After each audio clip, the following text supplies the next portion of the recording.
And we're live. Give me the YouTubes. Cut that. Mute that. So there's nobody Oh, that's Kiefer's. able to do a podcast today. Yup. It's just Montana and me, and maybe eventually Kyle if he decides to join us. Maybe. Or Uncle Mark. So anybody in the chat want to be on a podcast? Or probably not even recording this. Just didn't want to do nothing on a Wednesday. It seemed wrong. Yeah. So we can just have anyone who'd like to join on here and chat about the upcoming Wave 2, the Mining Guild TIE Fighter, or anything X-Wing related or non-X-Wing related in your daily lives. Groupies, I know you're there. Message in the groupie chat and we'll message you.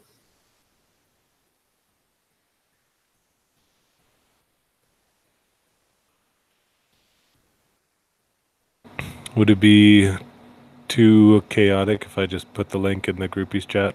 Oh, that might be dangerous. But I mean, this isn't going to be a real podcast, so this will just be a hangout tonight.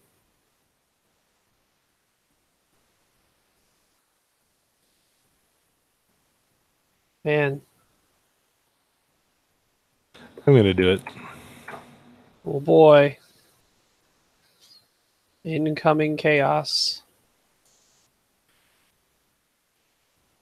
Chaos theory implemented.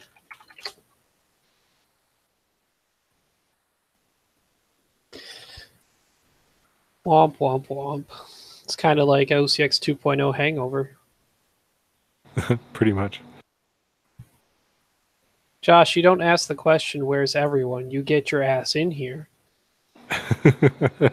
And you find out then.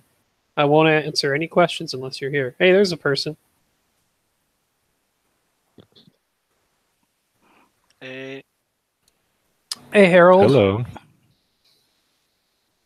Still fixing. I just got a new webcam, so I'm fixing and setting it up. I didn't think you had one before last time you were on. It was just an image. Yeah.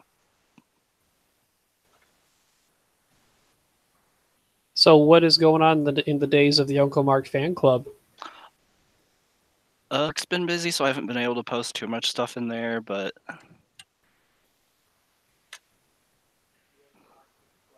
and I need to mute the YouTube. Yep, that's a good idea.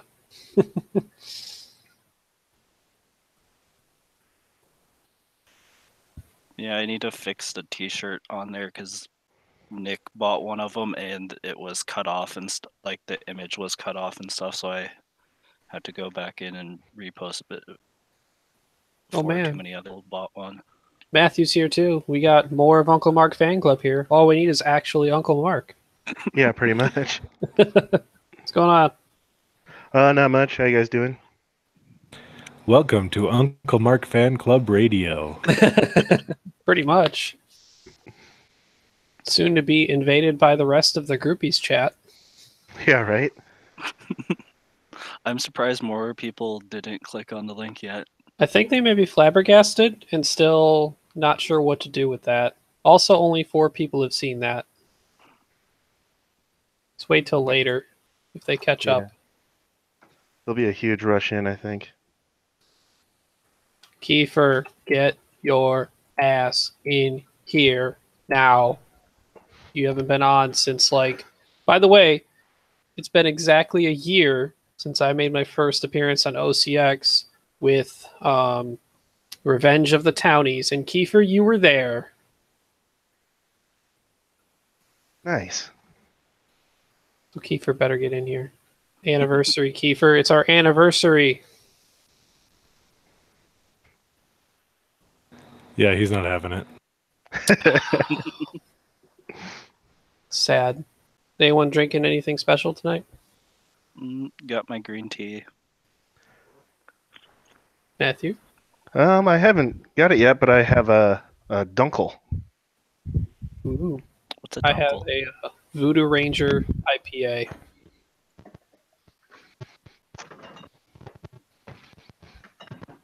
Harold, a Dunkel is a German dark beer. I can't do dark beers. Not my thing. So I think this is just gonna be a hangout and shoot the shit. Sure. Mining Guild hype? Yeah, we can go through that. So since you brought it up, what is your most enticing pilot or card in that article? I really like the I think it's the can't remember his name. Is it the captain that does the jam? Captain Seavor. Yeah. Yeah, while you defend or perform an attack before the attack dice are rolled, if you are not in the enemy ship's bullseye arc, you may spend 1 charge, which is reoccurring 1. If you do, the enemy ship gains 1 jam token. That guy's not worth enough points. I'm going to be concerned with Scum's ability to run literally anything they want, Right. because that is dangerously powerful for cheap, if he's cheap enough. Captain Ahab. Oh, you like that guy? Yeah, just because it seems like there's a lot of Punishers running around and he's gonna get Obas, that- Yeah, Forlams. Yeah, there's he'll plenty get of options for him. cheap extra dice. I don't know. If you can do it just like the article, you too can have trick shot and then roll 4 dice. Right. But then if you're facing Dash, which it looks like he is, you'll probably be shotted with Rorik and Han Solo Gunner, and you'll probably die beforehand. Mhm. Yeah, probably. I think So- jamming someone and then maybe having juke would be pretty strong. Depending on how expensive the point costs go up with Paylob coming in January, I'd see this dude doing very well in a Torkoal list. Yeah. 'Cause then you knock someone down to 0, and then you make him really sad by stripping the tokens and shooting them with all your ships. Any of you buying more than one of these? I was maybe thinking 3. Ooh. I don't play Scum, but I might get 2 of them just because they look cool. It is a really nice paint job and model. They got the logo and the nice detail on it. I think that video that I think was it Patrick that posted was the unboxing. Oh, yeah, there was an unboxing video, but I didn't know if they unboxed the Mining Guild or if it was just the conversion kits. They did at the end, and he was saying that there was engine glow on it too, and he seemed upset. Ooh. Why are you upset? That sounds like a bonus. Well, he's an Imperial loyalist, and Oh, so the Imperials didn't get the engine glow, so he's mad? yeah, Oh, that my TIE fighter is prettier than his kind Well- of thing. if he hasn't noticed, Scum are secretly getting all the things.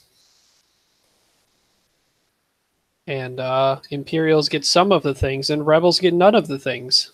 Yep, nothing for Rebels. But we still Uh, have Wedge.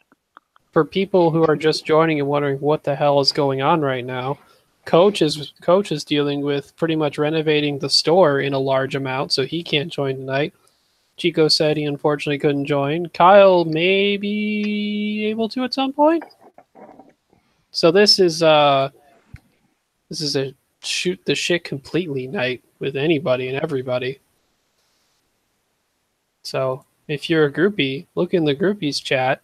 There'll be a sign into Google accounts, and you can join us in Hangouts. This likely won't actually be a podcast episode.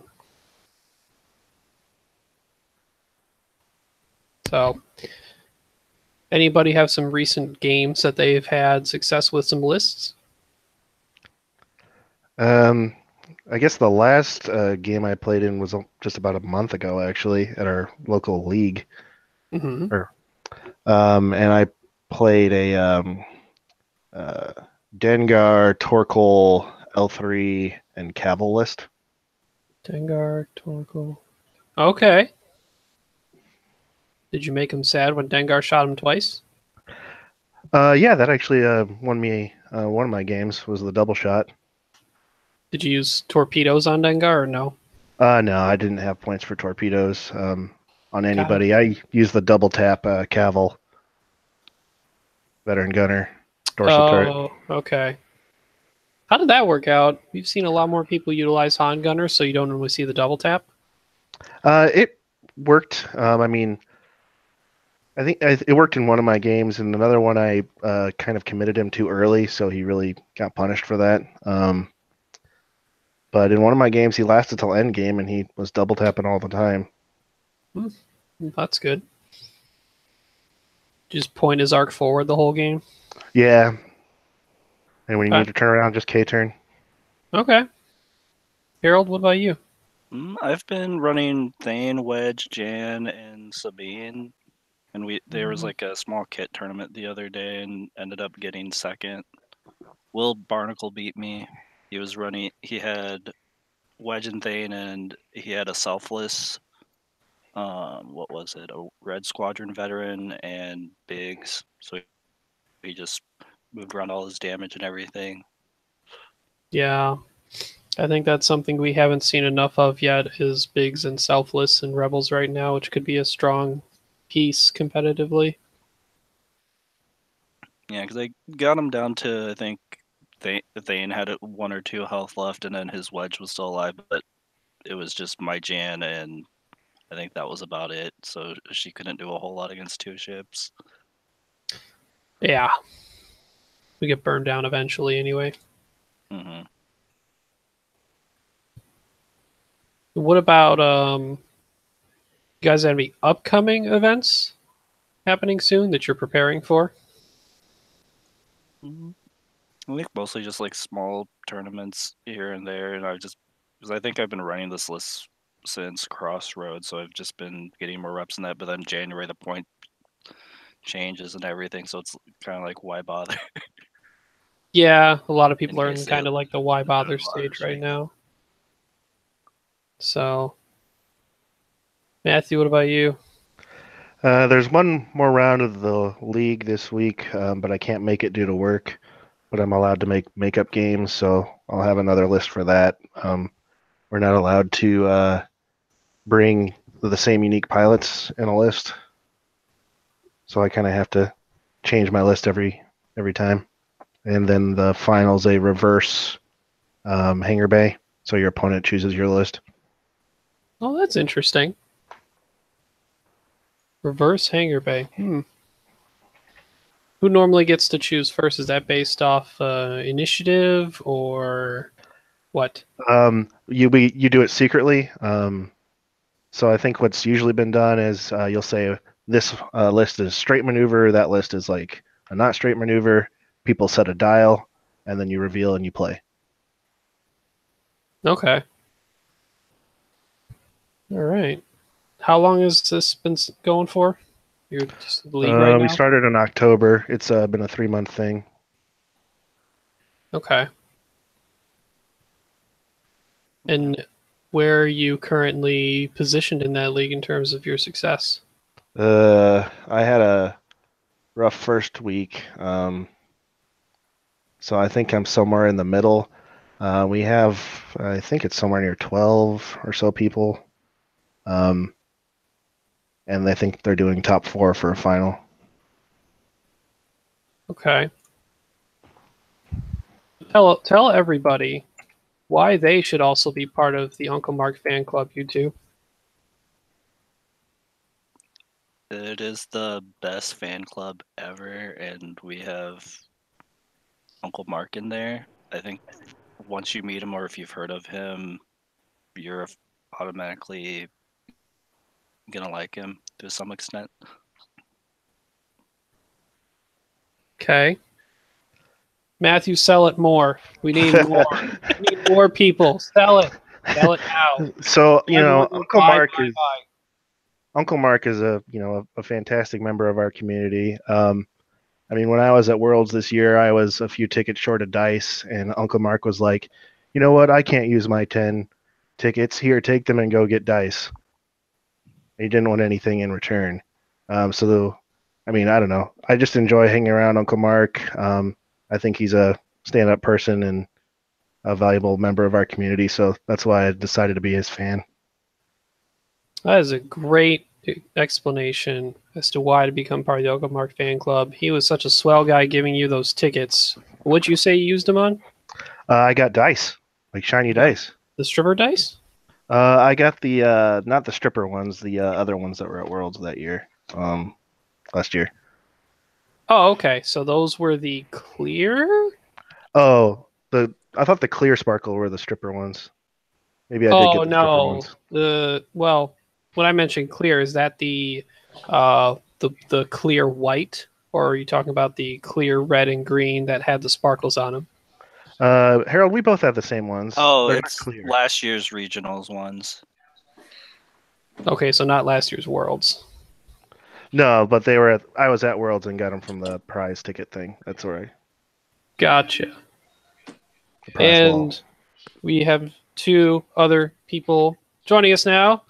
First of which joined was Mr. Stephen Hubbard, and second Robert Monroe from last week. Howdy, fellas. There might have been whiskey involved from last week. There might be what involved from last week? There might have been whiskey involved last week. Oh, what kind of whiskey? Jack Daniels out of the bottle. Straight out of the bottle. Yeah, right out of the bottle. That's a strong choice. Unfortunately, I did not listen to last week's episode because I tried listening to the podcast and the sound quality was so bad I just kind of gave up. It wasn't mine. It was just like the unevenness of the sound loudness was quite annoying. I tried listening to it for a little bit, but then I just gave up. 2.0 crew's got some quality control work to do. Well, we don't get the good microphones or anything like that, like the 1.0 guys. Speaking of good microphones, Robbie, you might want to turn your microphone down. Can you hear me now? Oh, Yeah, that's so much better. Oh, Jesus. And there's no whiskey involved this week. Wow. It's the hangover week. There might have been a slight hangover on Thursday morning. Just a little bit. So, Robert, how excited are you that it's so true that the Resistance Bomber has a 3 forward attack dice and a 2 attack dice bow tie? That coverage is huge. I have read nothing up on it. So did you not know that? I had no clue. Yeah, it's true. It's a front arc 3 dice attack, and it has the bow tie turret just like the K-Wing with 2 dice.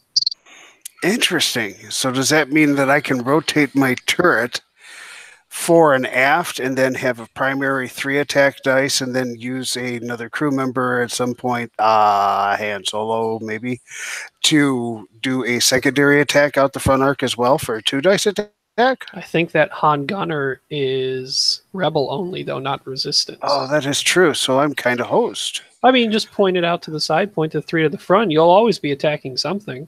Yeah, that's true. At least you're getting a possible double tap, primary, secondary. Yeah, you could put a veteran turret gunner on that. Yeah. I'm assuming it has gunner slot because I think that that Bomber Girl page was a gunner. Yes, she was. So that might be something to try out. Guess what I did today, Ryan? What'd you do? I flew non-K-Wings today. Hold on. Non-K-Wings is an interesting start. Was it a Rebel faction? No, it was not. Oh, what was it? Scum and villainy, sir. So what was the build or ships? Okay, I was using a fire spray. And the fire spray had I'll leave him. Iman. Of course. Oh, was this Iman and Nim? Really? No. Nim was not there. Ooh. I decided to just try something completely different. In fact, I named it something different. And what it was Eamon. And Eamon had proximity mines, a plate of plating, ion torpedoes, Cad Bane, rigged cargo chute with a Slave 1 title. Oh, so you can choose slave 1 on that. Okay. And then I was running a Jakku Gunrunner, one with proton bombs, and the other one, of course, well, I kind of like the proximity mines. And then I was running a binary pirate Z95, and he had on ion missiles. That is quite the amount of tools. Yeah, and you know what I discovered? I'm not very good with tractor beams. I'm also not very good against the. I was playing Patrick, so he had a Super Dash, a 2.0 Super Dash build with Rourke and Dash. Oh, he did that. Oh, That's cruel. He was complaining all day about how terrible that is, and then he flies it against you. It's mean if you're in its arc, or in its arc, not in range 1. It hurt. It hurt bad. Uh-huh. I won't mince words about it. There was some serious butt pucker happening all throughout that whole game. But I broke out of the box. I went to not only different ships, but to a completely different faction to play around with. And Patrick was mean enough while you did that nice thing to try new things, to just go to something that just pounds anyone into the dirt that decides to be in your arc or his arc. Yes, it was kind of like, I'll put it to you this way. It was kind of like when I first got into X-Wing playing up at Eternal Games with Paragoomba Slayer. Oh, yeah, that'll do it. Yeah, that's exactly what it felt like. But, I kept coming back for more. All right. Steven, what you been flying? I've been flying a lot of scum. Mainly Boba because I enjoy flying fire sprays. Towards the end of 1.0, I was inspired to fly fire sprays thanks to Phil's article series. Oh, Phil GC, Boba Guri guy. Yeah, so I've been continuing to do that, and it's not just because Boba's good. I was kind of in that mood to continue doing that. Getting the native boost is very attractive to me. Mm-hmm. I've been mixing it up a lot. I've been doing IG. I think it's A. I think I've been flying with it. Passing one? Passing calculate? Yeah, that's A. Kind of getting Mind Link action going there with IGD crew, which I think is the crew to put on Boba instead of 000. I find 000 sometimes is too hard to proc, and also I like having more tokens. Sure. I think either one has its place, depending on the list, but I definitely like IG-88D a little more right now, mainly because of Vader, Crew, and Whisper. Yeah, the Vader meta is very weak in my area because I'm the only one who flies it. Just everybody else is likes to play with their own toys and trying to develop other things because we're very non-meta. I'm the most meta player around. What area do you play in again? Bloomington, Indiana. So that's south of Indy by 45 minutes. Okay. Do you get up to Family Time Games much? I wish. It's on the north side of Indy, so it's like an hour and 45-minute drive for me. And it just it doesn't really work out. Okay. And then joining us as well, we have Mark, and it doesn't say the last name. Which Mark? Mark Stewart. Mark Stewart is out there. Mark Stewart. How's it going there, Padre? Hey, what's up, Mark? I can't complain. Any day you talk X-Wing's a good day. What would you like to talk about? What's on your mind for X-Wing? Not a whole lot. Just waiting for my first order to be back. Though I'll admit, I'm excited at the prospect with, assuming the Polish translations are right, the new force ability, the overwhelming, whatever it is. Overwhelming shot, I think. Something like that, where the defender can't roll more defense dice than you have hits or crits. I think that on taps is going to be hilarious. That's actually not that bad. I didn't think about putting them on General Inquisitors. Okay. That's a good call. Make What everybody else? a quad What jump. other first order pieces do you like, or is it just some of the cards that are coming with it? Well, no, that I'm excited to put my bat wings back on the table, but The Upsilons. they Did you kept the see? hard twos. I'm not angry. Yep, there you go. Now, did you expect them to potentially have a rear arc or no? No, if they gave her the rear arc, they were going to take our 4 primary away, and that Sure. leaves just the rebels. And since one of the space terrorists, the best armed group in the galaxy. Okay. I mean, they could have given it a different rear dice, different primary. Yeah, just like they've done with other ships, and I would not have objected to that. 2 dice rear primary, I would have been fine. I'd never say no to it, but I don't think the Upsilon's never had the same issue, I think, that the Lambda has of if you get behind it, it's dead. It's, well, the hard 2 whites make it actually able to turn around, not on a dime, but at least on a quarter section of land. Now, what are you expecting to try to equip your Upsilons with when it first rolls out? I have absolutely no idea, because point cost could be all over the board.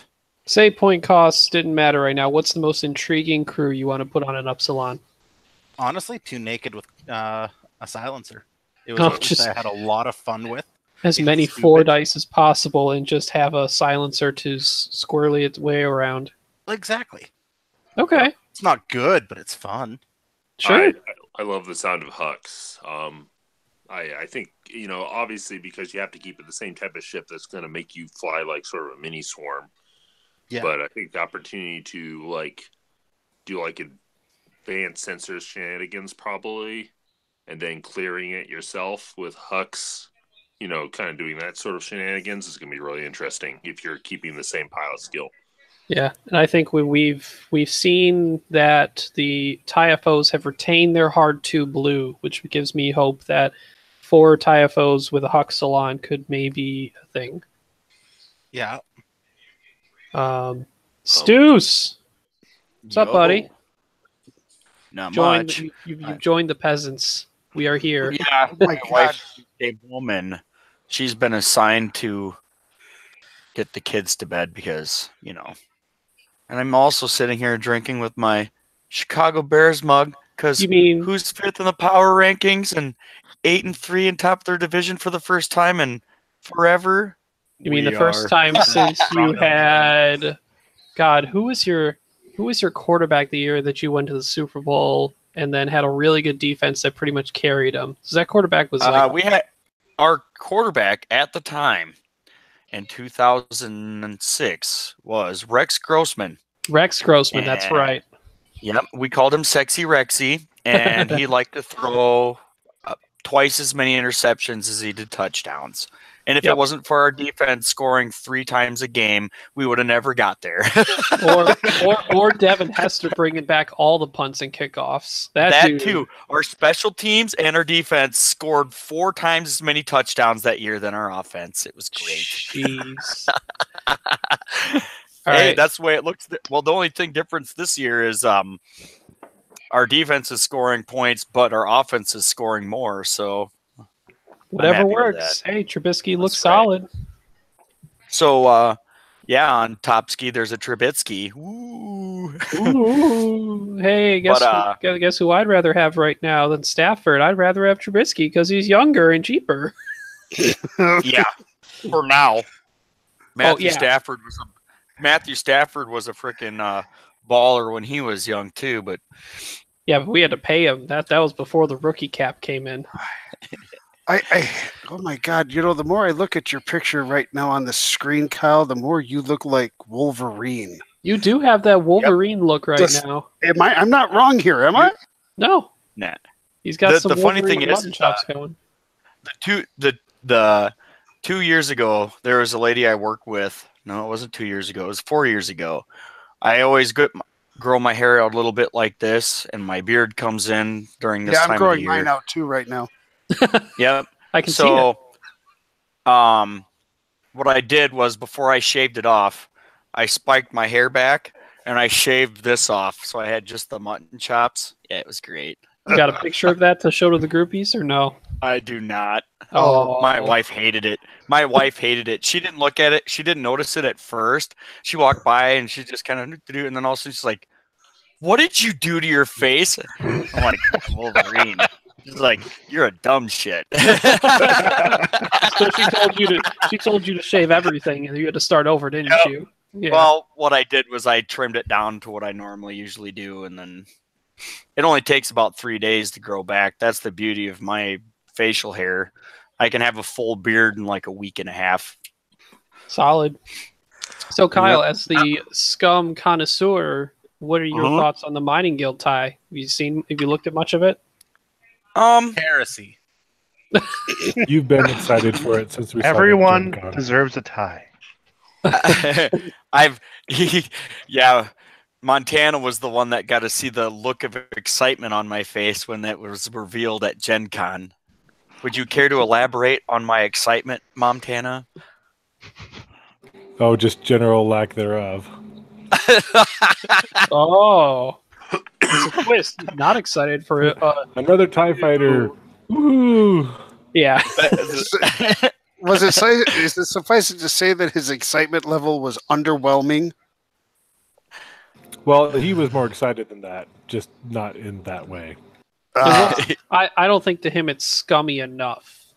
No, It's I not love a the paint stolen job. TIE fighter. Well, yeah. At least it's not the stolen TIE fighter that the Rebels have. I will say that. But I do love, when I first seen it, I called it. You can even ask Montana, because I text messaged the OCX Radio group immediately. Because as soon as I watched the episode, as soon as it was out, I'm like, here we go. Scum's getting a TIE fighter. It took him a while, but here it is. Yeah, Yeah, you were definitely right.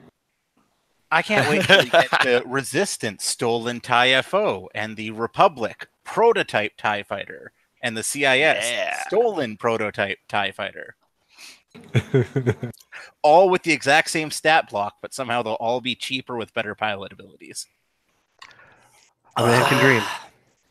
Are we more likely? What are we going to get first? Every faction has a TIE fighter, or every faction has a Han Solo or Sabine? Because those two people are everywhere.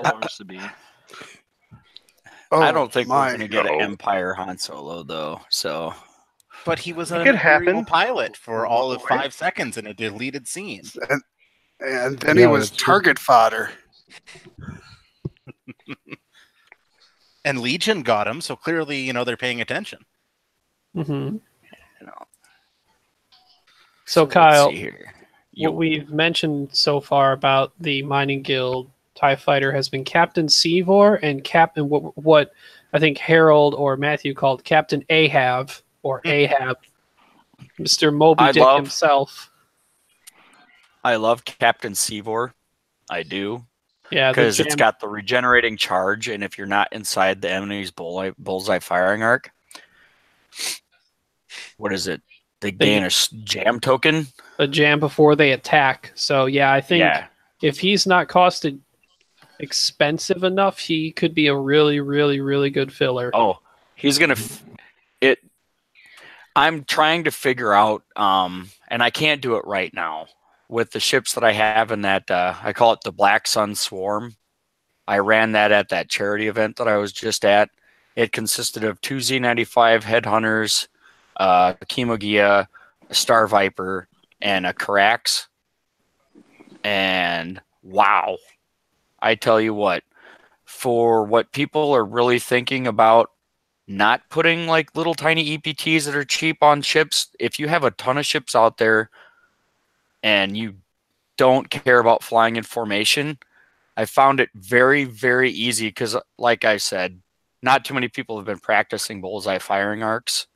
I, for one, have a lot of bullseye firing arc experience. So when you have 5 different ships and they spread out, because I spread them out, they weren't anywhere close to each other on the map.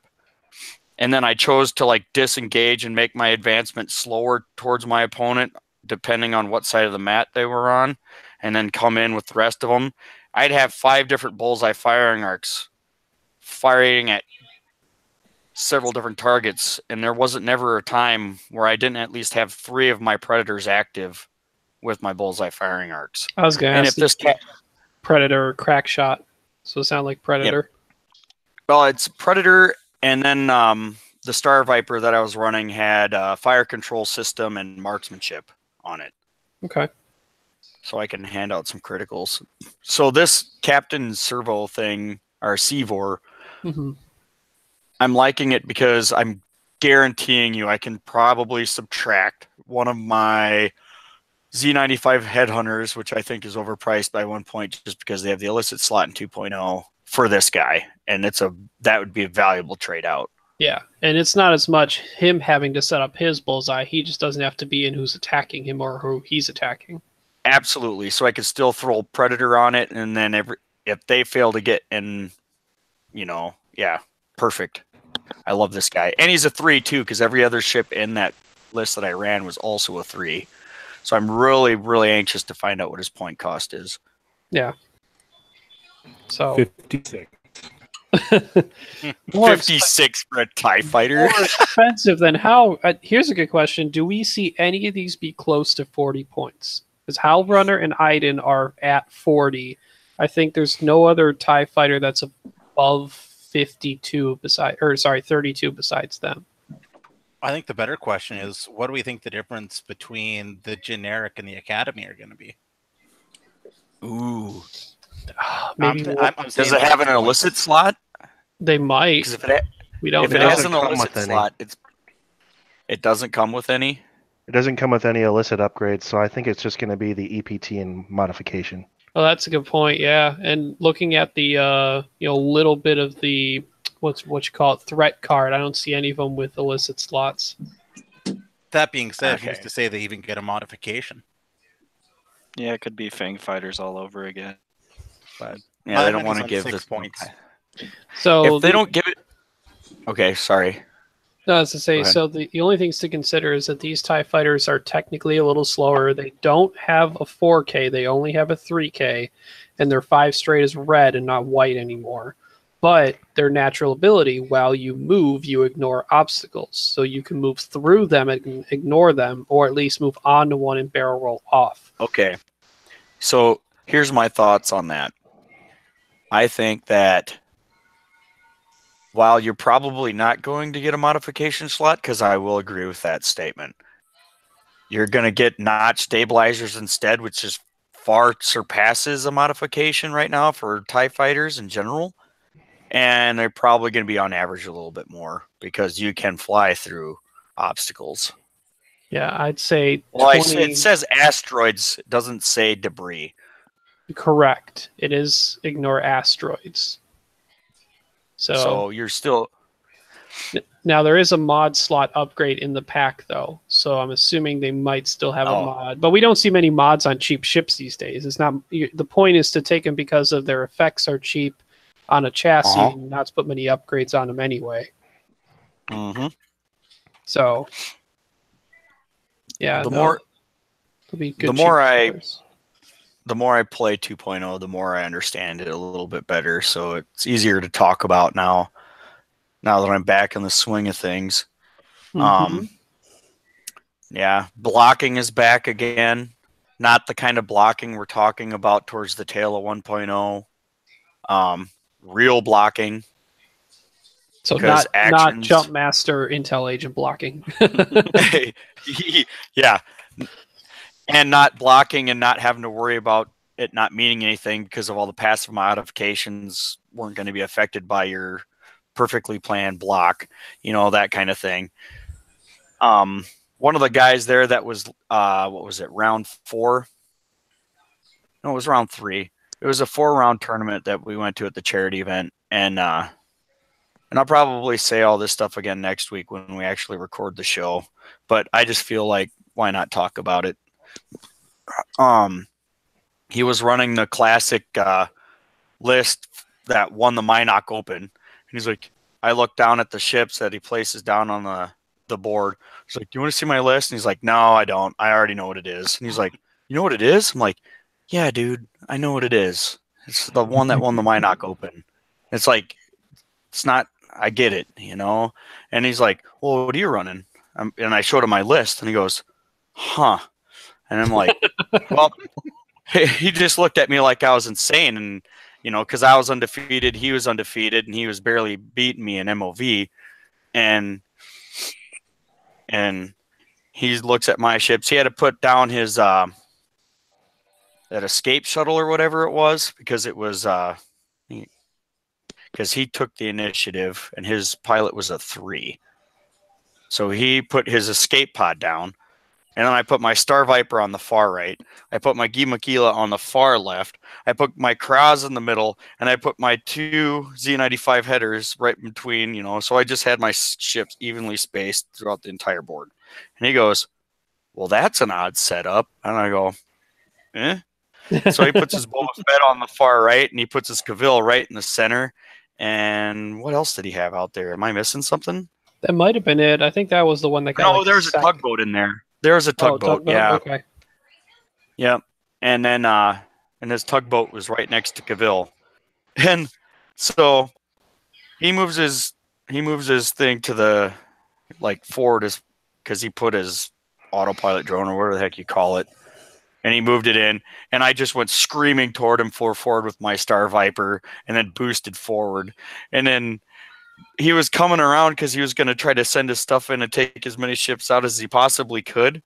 But then the Karax came in, the Kima Gia came in, and the 2 Z95 headers came in, and the Star Viper went all the way around and came up behind, and Cavill went like this from the 2 shots from the Z95 headhunters and the Star Viper with the bullseye firing arcs, and Boba Fett, because he couldn't spend any of the focus tokens or the calculate tokens that he acquired because the bullseye firing arc from it was just. And then I walked away blowing up all of his ships, and it was pretty fun. He's like, I just didn't think that anybody would set up a squad like that. I'm like, well, you don't have to fly all your ships together, is what I told him. Yeah. So. Sounds like you should have responded when he asked, oh, that's a weird setup. Like, he looked at you like you were insane. You should have looked back and with an insane face like, yes, I am that insane. And I will beat you. I may be insane, but I have no idea what bearing that has on this game. Yeah. But I did fall into one of the crappiest things with the new damage deck. What was it? He threw 4 dice at my Kimagia at range 1 with Boba Fett, and ended up getting 2 criticals and 2 hits. So of course it shreds my 2 shields. The first critical hit that I take is a fuel leak. Ooh. Right? So I take a fuel leak, and then since I'm already got an incoming crit, it triggers the fuel leak. So the fuel leak, gives me a damage. I flip the next one up. It's a direct hit, so I have to take another damage. He literally dealt me, 6 damage to my Kia Gia just because of the chain that sparked off from the critical hits that happened, which I'm not really digging the whole fuel leak card. I'm not. I think it's one of the... Really? I like all the other ones. I think that, Blinded Pilot back in the day was one of those cards where it really pissed you off when it came into that circumstances where, oh, I could shoot you, but now the game changes because I can't blow up the ship that I wanted to at the time. But that fuel leak, man, there's already enough critical hits in that deck. Why are you... It's... Man. It's just... Crits are rough. For direct hits to accommodate. So... But 1, 2... Speaking as a guy who had more critical hits than he would have ever enjoyed today playing Patrick, I hate fuel leak.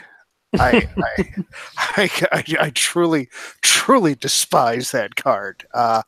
And it almost seems like the damage deck now is just, hey, we're going to hit you and then hit you and then hit you and then hit you some more. And then I'm going to hit you again because it's just fun for us. There's just not a nice card. There's not to me, it doesn't seem like there's too many soft criticals. It's it's critical damage. You're hurting for certain. So what you're saying is you want to start the movement of hashtag plug the leak? Yep. Just show a damage deck with just a big cork plug in it with a little bit of leak coming out. Plug the leak. I thoroughly enjoy the fact that they want you to actually feel the effects of the critical hit cards. You know what I mean? Because nothing like watching it sucked for you when you had to have a critical hit card flipped up for you in 1.0, and then it didn't, it did something, and you're like, oh, it stinks. But what's worse, you suffering a critical hit that you took that you shouldn't have probably had to take because you did something wrong, or you set up the perfect maneuver to get the perfect shot on a ship, you give him crits, and he flips over something stupid that doesn't even matter, and you're like, well, there went all that work for nothing, It's hard to say that something doesn't matter matter anymore besides maybe structural damage on a zero agility ship. Damaged engine on a Lambda. Okay. I pulled that 3 times in one tournament. Oh, I almost felt bad. Fair. Hey, you're going to feel a lot worse when that's on your Upsilon soon enough. No, the worst I felt was at the same tournament playing one of the kids in our local community. He's getting pretty solid for under 10, and the fact that he wanted to play. But I managed to get one hit, and I flipped it with Brath onto his Shadowcaster, hull breach, and then one critical off of Whisper killed the ship due to fuel leak and direct hits cascading. I felt disgusting. Harold. I like it. Harold, crits should matter. Harold, Yeah. you should tell this to the world as you proclaim your truth. Oh yeah. So I'm a big fan of Fuel Leak because I like running Thane, and after I just stripped off their shield, dealt them a couple damage cards, flip up that Fuel Leak, or even sometimes like, oh, I want to know where you're gonna be next turn, so I'll flip over the one that ionizes them. Having Thane, I love Fuel Leak. Sunday I took out full health Countess Ryad from full health to 0 with a couple of ships, and it was nice. Thane has his moments. Well, there's one out there in America that likes the card. Wait, let's see if we can find a tangent here. Matthew, do you like Fuel Leak? I feel like I'm indifferent. I want to get the same as liking it. Yes or no? I guess no. I haven't had like the super chain explosion Arama thing happen to me yet. Okay, so you're okay with it. When it happens to me, I'm probably going to be like, oh, this card sucks. But okay. Yep. So what I'm getting is the Uncle Mark fan club also likes Fuel Leak. The president for all of us. That's funny. It's funny if you think about it. I'm used to going. Usually, my opponent giving me initiative, so it's like, oh, I'm giving you initiative. Okay, I like shooting first because I know that those crits are in there, on there, and it's just so much more deadly. If you get shot, you could be taken out in one round of shooting. Right, but here's the thing: you're setting up your squad. You're purposely trying to do it, and you have to get it to work. And that's why, to me, it's cool. I appreciate that. That's great. But as far as the card being in there, I'm not a big fan of it. But I'm not going to sit here and whine about it. It's in there, and I'm prepared to take my Fuel Leak if I get it. Well, I don't think it's a question of being prepared to take it. It's we're going to take it because it is there. We have no choice. Now, granted, Fuel Leak could be the one card you get as a crit, as you're already at one hull, so why does it matter? There's a lot of those. Yeah, I suppose. But That's the problem is that when you run Scum and they take more of your shields away and give you more hull, you're more prone to get the Fuel Leak. I think there wasn't a single match that I played in that charity event where I didn't pull Fuel Leak. Just because of all the hull. Yeah, and everything's got more hull in general, but at least your Chemo Gila got one more hull added, not a shield taken away. Yeah, absolutely. That's the benefit. I think those just the Kimagias themselves in 2.0 with being the medium base. I actually won one. I actually won a Kimagia for getting second place in that tournament. And I lost to another fellow OCX guy that we came up with. He was super happy because he's like, I already beat one of the people that I play that I can never beat. And now I'm going to take you down. I'm like, yeah, you know, whatever. And he did. And it was an epic battle because he had 6 TIE fighters and Whisper, which that combination was just stupid. Because there was one. What's that? Did he have Sloan on Whisper? No, he didn't have.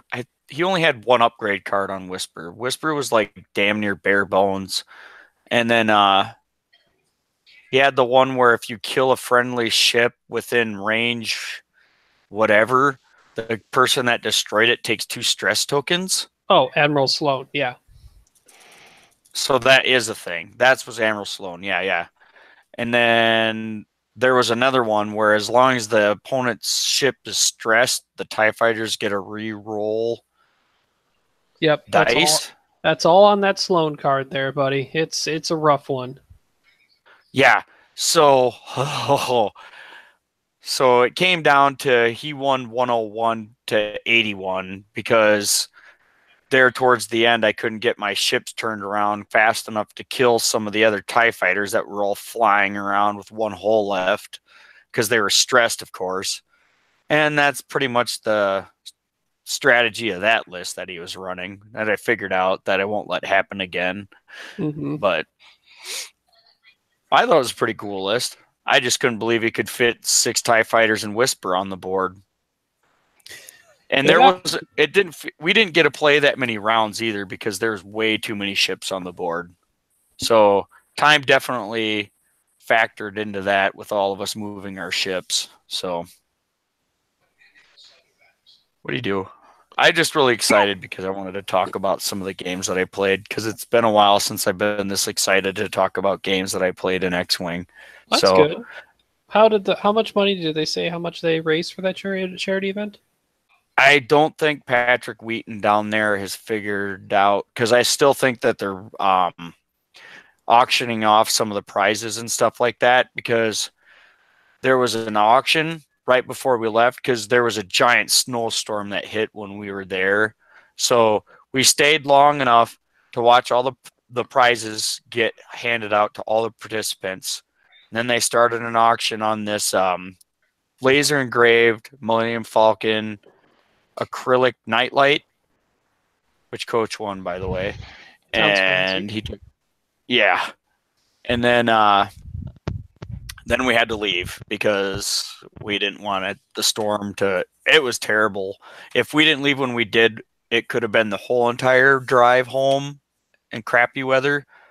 But it was only about an hour of it instead, so it was worth it. So,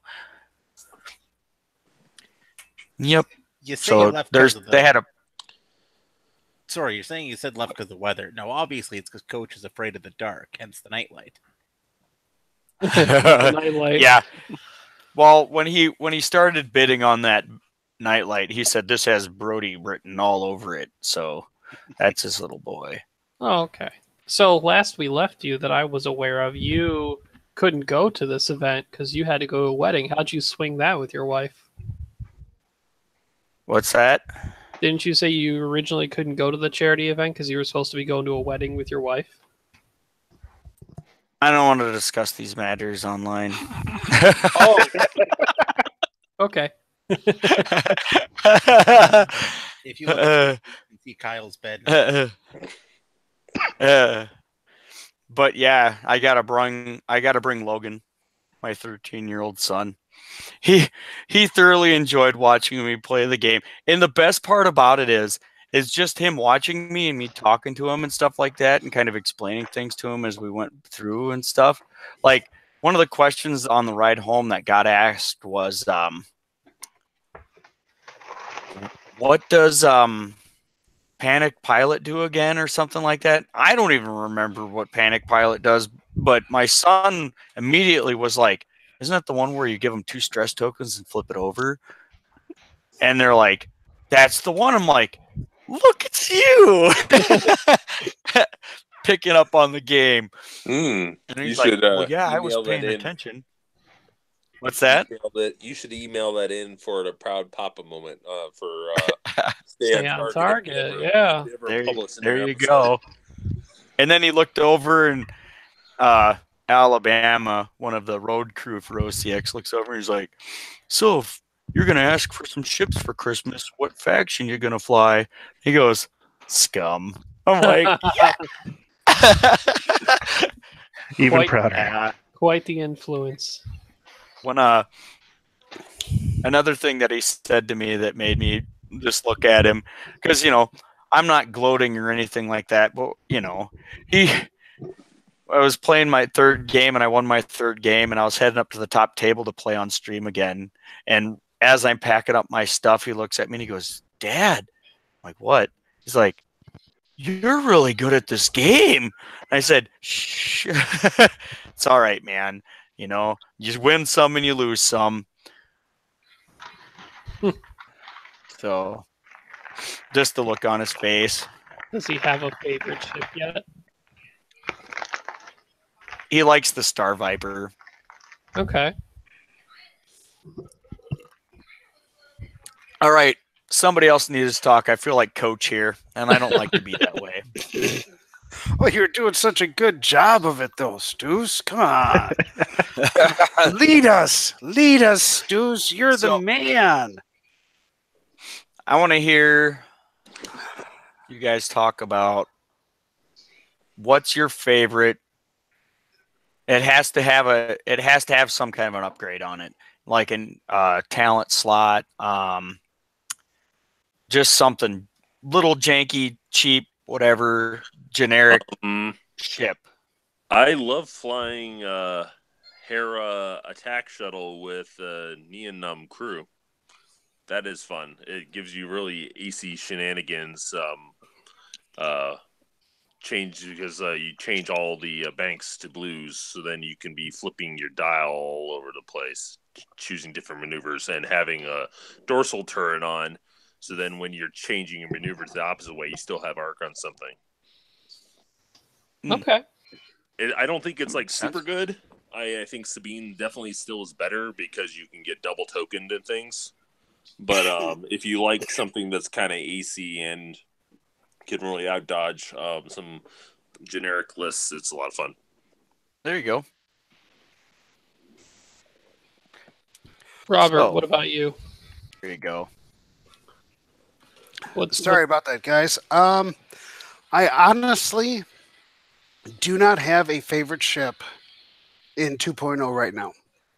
Well, what's been the most enticing combination you've put together on a ship? Like, what ship was it, and what was an interesting upgrade you put together that was like, oh, this could be good. This is interesting. I'll tell you what I liked flying was the 4K wing list when you're running the synergy between the seismic charge and the proton bombs, because when you drop the seismic charge by the obstacle along with the proton bomb, and then you're just getting that extra kick of a damage.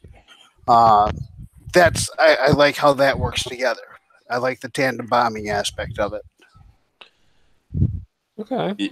Flying against 4K wings is nasty. I've got a local who went almost the whole of 1.0 undefeated with 3K wings until the very last match in the top table of a store championship. He lost for the first time. So he almost made all 1.0 undefeated with them. They're very squirrely. It's with this half health, even with half health, it's hard to get them because they keep rotating in and out, and they're so high health. It's hard to really work them down to get points on them.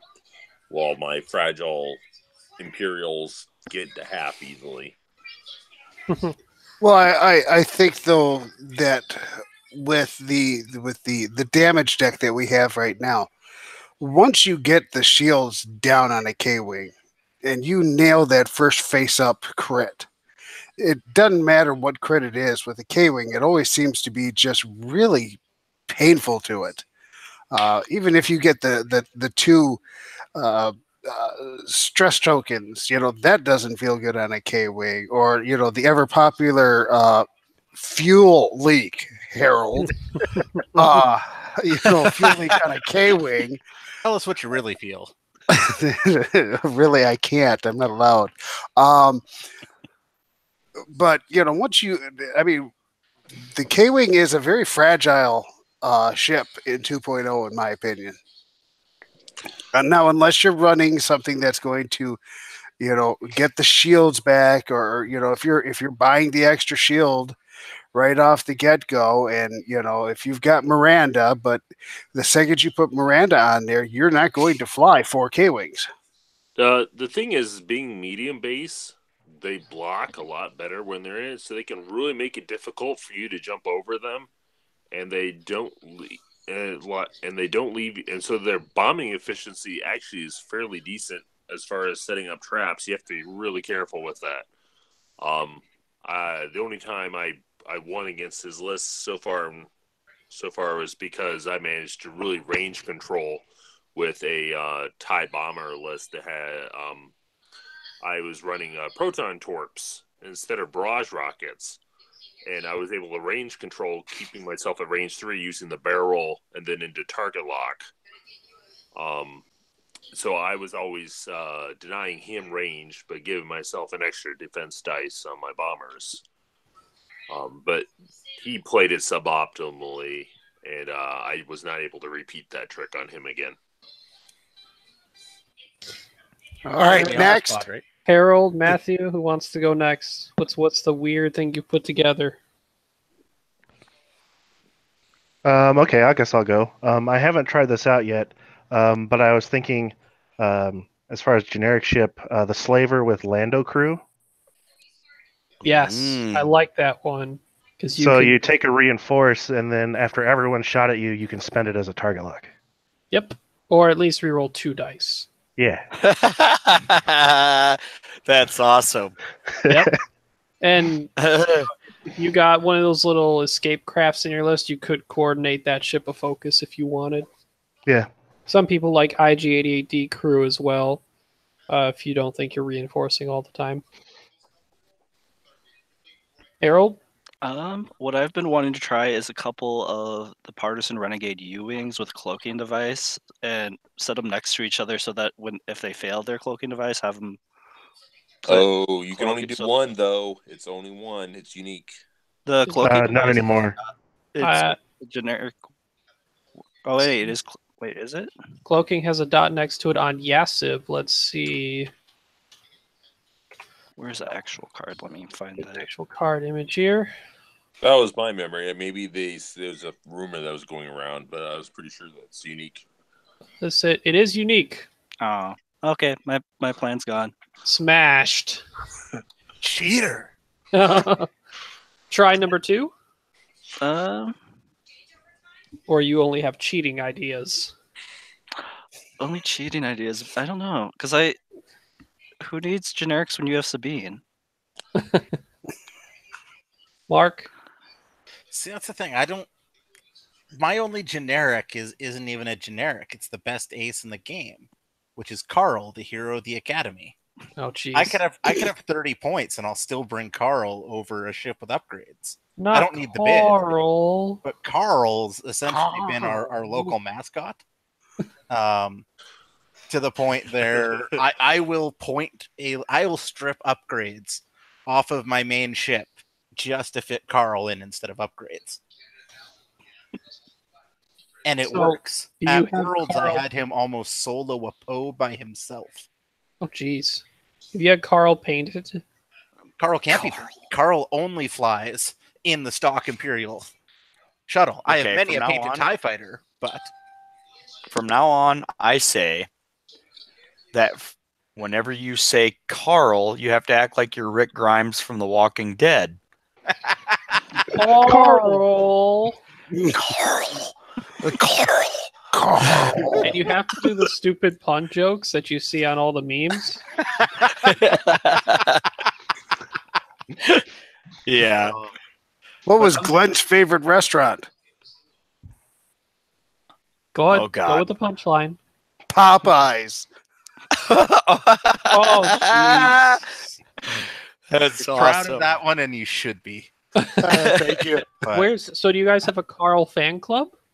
not overly, but that was the main card we were handing out at Worlds like it was hotcakes. I did get that. I have it somewhere. Yeah, look at the mustache. That guy is a hero. Speaking of Carl, apparently Carl Weathers is getting a bigger-ish role, or is in a bigger role in the Mandalorian TV show. I just hope whatever he kills, we're gonna get a stew on. Okay. Anyway, for my jank-ish combo, I wanted to mess with a Rebel big base ship, because none of them were being used, and I was like, all right, let's go with Han Solo. I'm going to use R2-D2 crew, because he can re-roll that dice that he rolls at the end phase in case of not exposing one of my damage cards.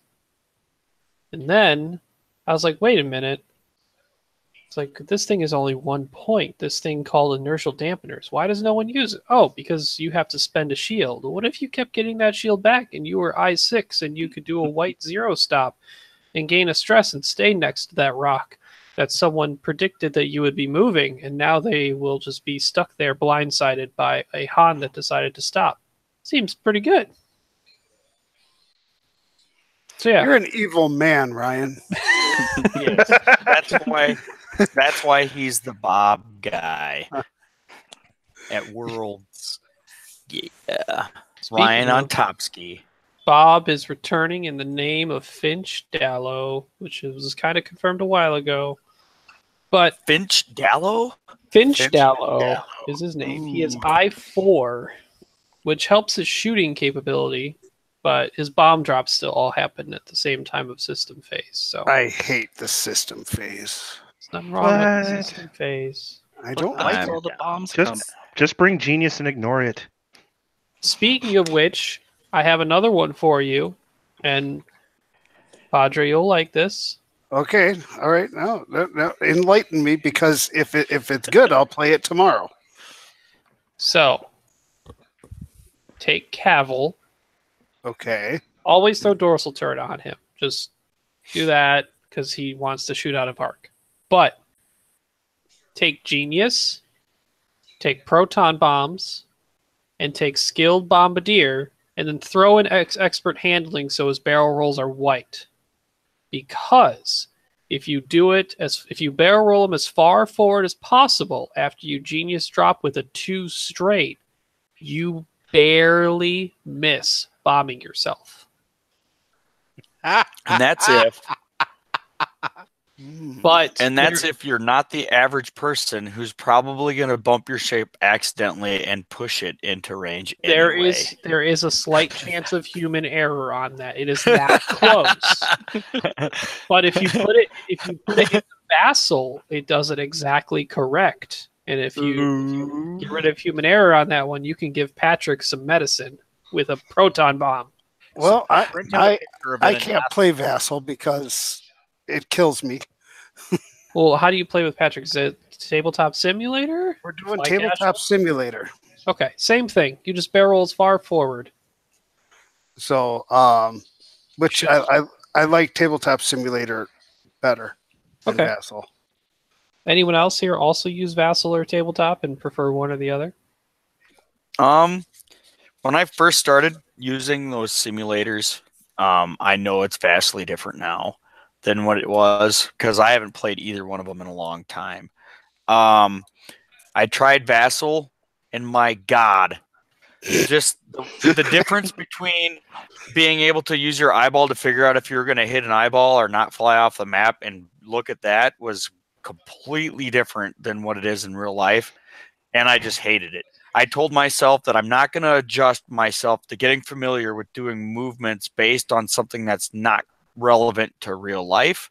Now, I get it. It helps with the practicing of card combinations and setups and stuff like that. Fine.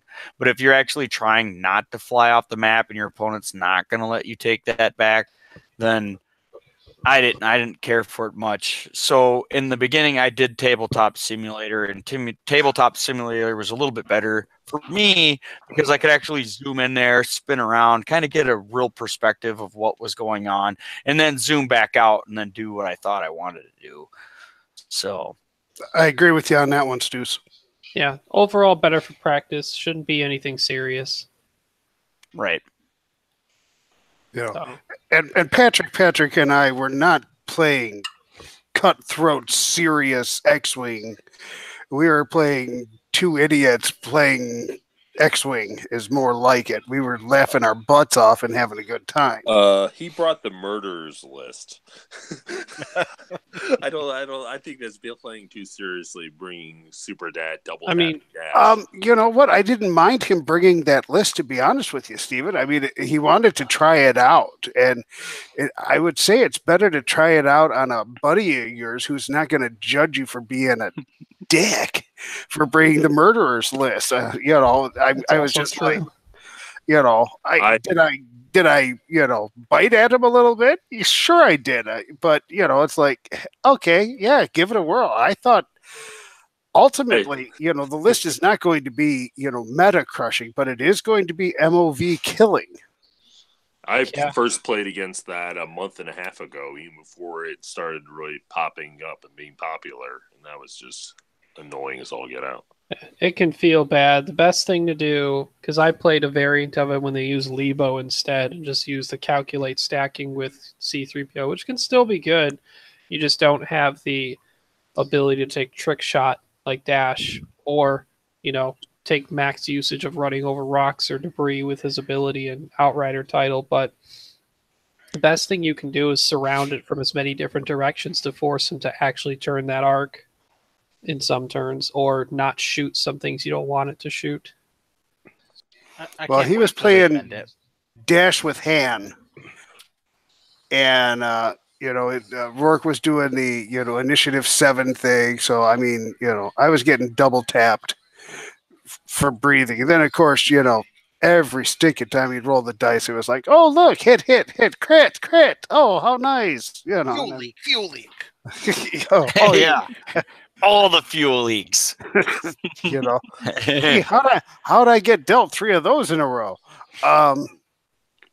But yeah, I you know, let's face it, I've played enough X-Wing where it's like I'm going to play against some guy that either is going to have a massively kill you dead list or a suck your MOV out from your backside list or who's just going to bring such jank that you're going to crush it list. You know, you never know what you're going to get with X-Wing. I mean, we just, especially with the meta being so open as it is right now. Yep. Aren't you glad that we started trying to talk about the Scum TIE Fighter and we didn't even make it to the second guy, and then we just moved on? I mean, does Scum have a TIE Fighter? We only care about 2 of them. I mean, honestly, the only 2 that probably matter are Captain Seavor and Ahab. Yeah, the other pilot skill 3 or initiative 3, I should say.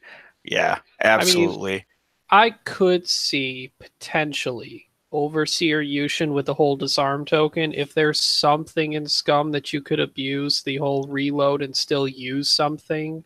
There's another TIE Fighter just for that. Yeah, the tractor beam TIE. The thing about that is hey, let's put a TIE Fighter in the Scum faction with a bunch of mid-speed ships with a really fast speed ship, and then if this guy does a thing and the enemy does a thing at the same time, then this guy right here gets to do a thing. Like, where does that sound like that's ever going to be relevant? For that to be able to be set up to use his pilot skill ability. For which one again? The one about, like, if your opponent tries to do something about taking a disarm token, you can take the disarm token to take a stress token, and then I know one of them. Yeah. It's just kind of like, come on. He's supposed to combo with the tractor beam TIE Fighter. That actually doesn't work, and I'll tell you why. This is the same art. This is the same thing I questioned on Chico when I asked about feedback array and static discharge vanes. So if you read the now I know what foreman, you mean. before you engage, you may choose one enemy ship in your bullseye at range 1 to 2 and gain 1 disarm token. If you do, means if you gain that disarm token, that ship gains a tractor. Because Yushin says you gain a stress instead, you never gain the disarm token, so you can't fulfill the other guy's tractor effect. Gotcha. They do not combo. I'm not seeing the problem. You You'll don't see see as it because much- you cheat. No. You'll see as much play as 80% of the named TIE fighters. The only thing that I might possibly cheat on, according to Matt and Nick, is my dice, because every time they go against me, the dice always go in my favor. But then if they pick it up, then the dice don't work for them. Do you have the loaded dice? Is that what you use, Harold? No, I pick sounds up like you Courageous use- Sabine before every match. Sounds like he uses the no touchy karma dice. Ah. No touchy. Oddly enough, it only works when he's wearing one of those, magnetic bracelets. Hmm. Ah. Ah. So what you're saying is he's kind of like Magneto and Qui-Gon Jinn. Yes, I thought he was moves. Qui-Gon Jinn for sure. Well, he looks just like him. I played enough games. He won't believe that it's Sabine, but he'll believe it that I have force powers. Now, Kyle, I have a question. Since you seem to be the man in the know about the scum TIE fighters, are they going to have any different kind of speed and or firepower from an Empire TIE fighter? Are they going to do something special for them because they're different? They have a special ability built into them, to whereas they can fly over obstacles. Well, not obstacles, asteroids. Be very specific about this. It doesn't say debris clouds or what are them, ion clouds or whatever the hell they are coming out. So, Yeah. So while you move, you ignore asteroids. Not while you shoot, while you move. So Right. don't expect to stay on them and still shoot. So do the TIE fighters for the Empire have 5Ks? Yes. No, they have No, 4Ks. So the difference, Robert, is They have a 3K instead of a 4K. I think the Imperial TIEs have a 3 and a 4, but these mining ones only have a 3. so they're slower. Yep, and then the 5 straight for the mining TIE is red, whereas the Imperial it's white. So Yes. they're slow. They're a little different in the dial. They're generally a bit slower as a ship to maneuver around the asteroids. Might be the whole fluff of that. That makes complete sense. Yeah, they're trying to be careful around the rocks, and because we don't have part of our panel, we're 100% fine. But according to the upgrade on it, why does the dial have to be slower so they can fly around the rocks? They don't even worry about them. Because they lost a wing. They're not as aerodynamic anymore, Kyle. Well, I think They're- less power too. Kyle, Yeah. because they needed to make sure you had to buy a bunch of them just to fly them. That's true. Because Oh, otherwise, you it's can just so cut bad. off your own wings, and then you need to have a different dial. I have the tools. I have the tools at work. They still get you to buy. You have to, if you want to play an illegal game, you still got to buy the dial because the dial's different. Yep. Just enough. So with the Dremel tool, we can make our own. Some people have already done their own repaints of a mining tie before. I've seen them. They're solid.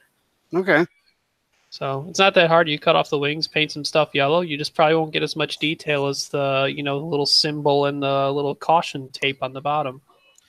Well, for me, it's like the odds of me ever actually flying a Mighty Guild tie are slim and none. But will I own a couple of them? Probably. Yeah, I but just they don't kind of carry. want to put 8 on a table and just bask in it. They don't carry. I probably could talk to somebody I know that would say, "Hey, do you want my tugboats?" Well, yeah, I don't want to buy any more though. They're like, "Well, hey, I got an idea. Then how about you buy a couple of those mining guild TIE fighters and I'll trade them to you." And that would probably be a good deal. Here's what you do. You don't tell them that their points are going to increase in January. Because Yeah. I don't like to do kind of things like that, but that's a funny idea. You're like, I don't like to, but it sounds fun. Right? Yeah, I really need a second gun runner. I don't All right. have a second one.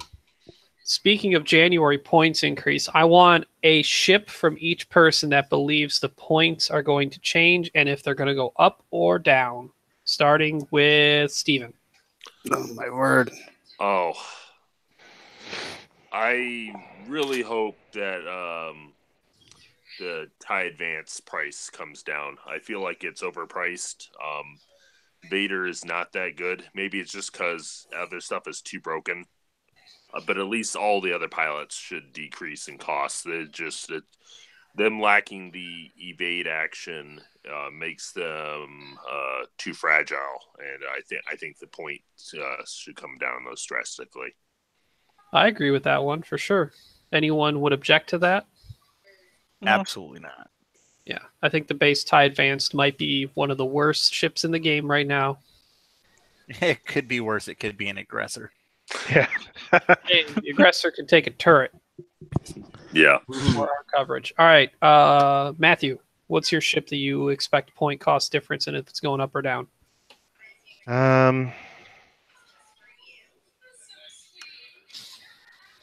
Trying to think. Everything. Let's go with Phantom. Okay. I think that'll go up.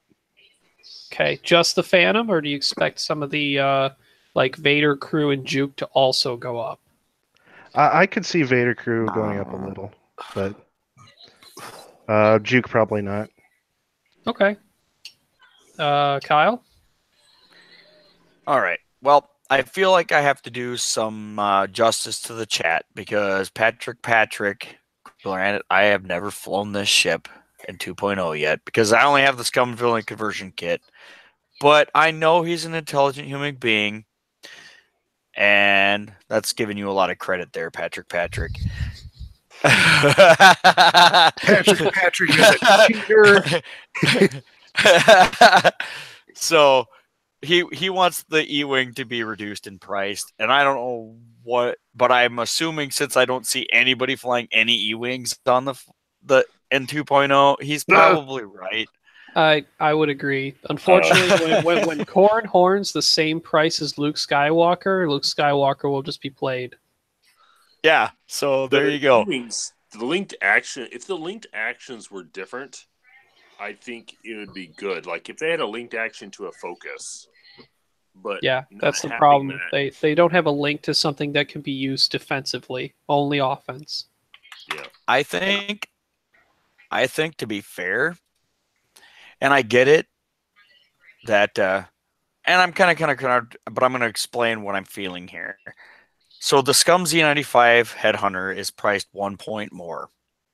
And everybody knows the reason why it's priced 1 point more is because it has the illicit slot.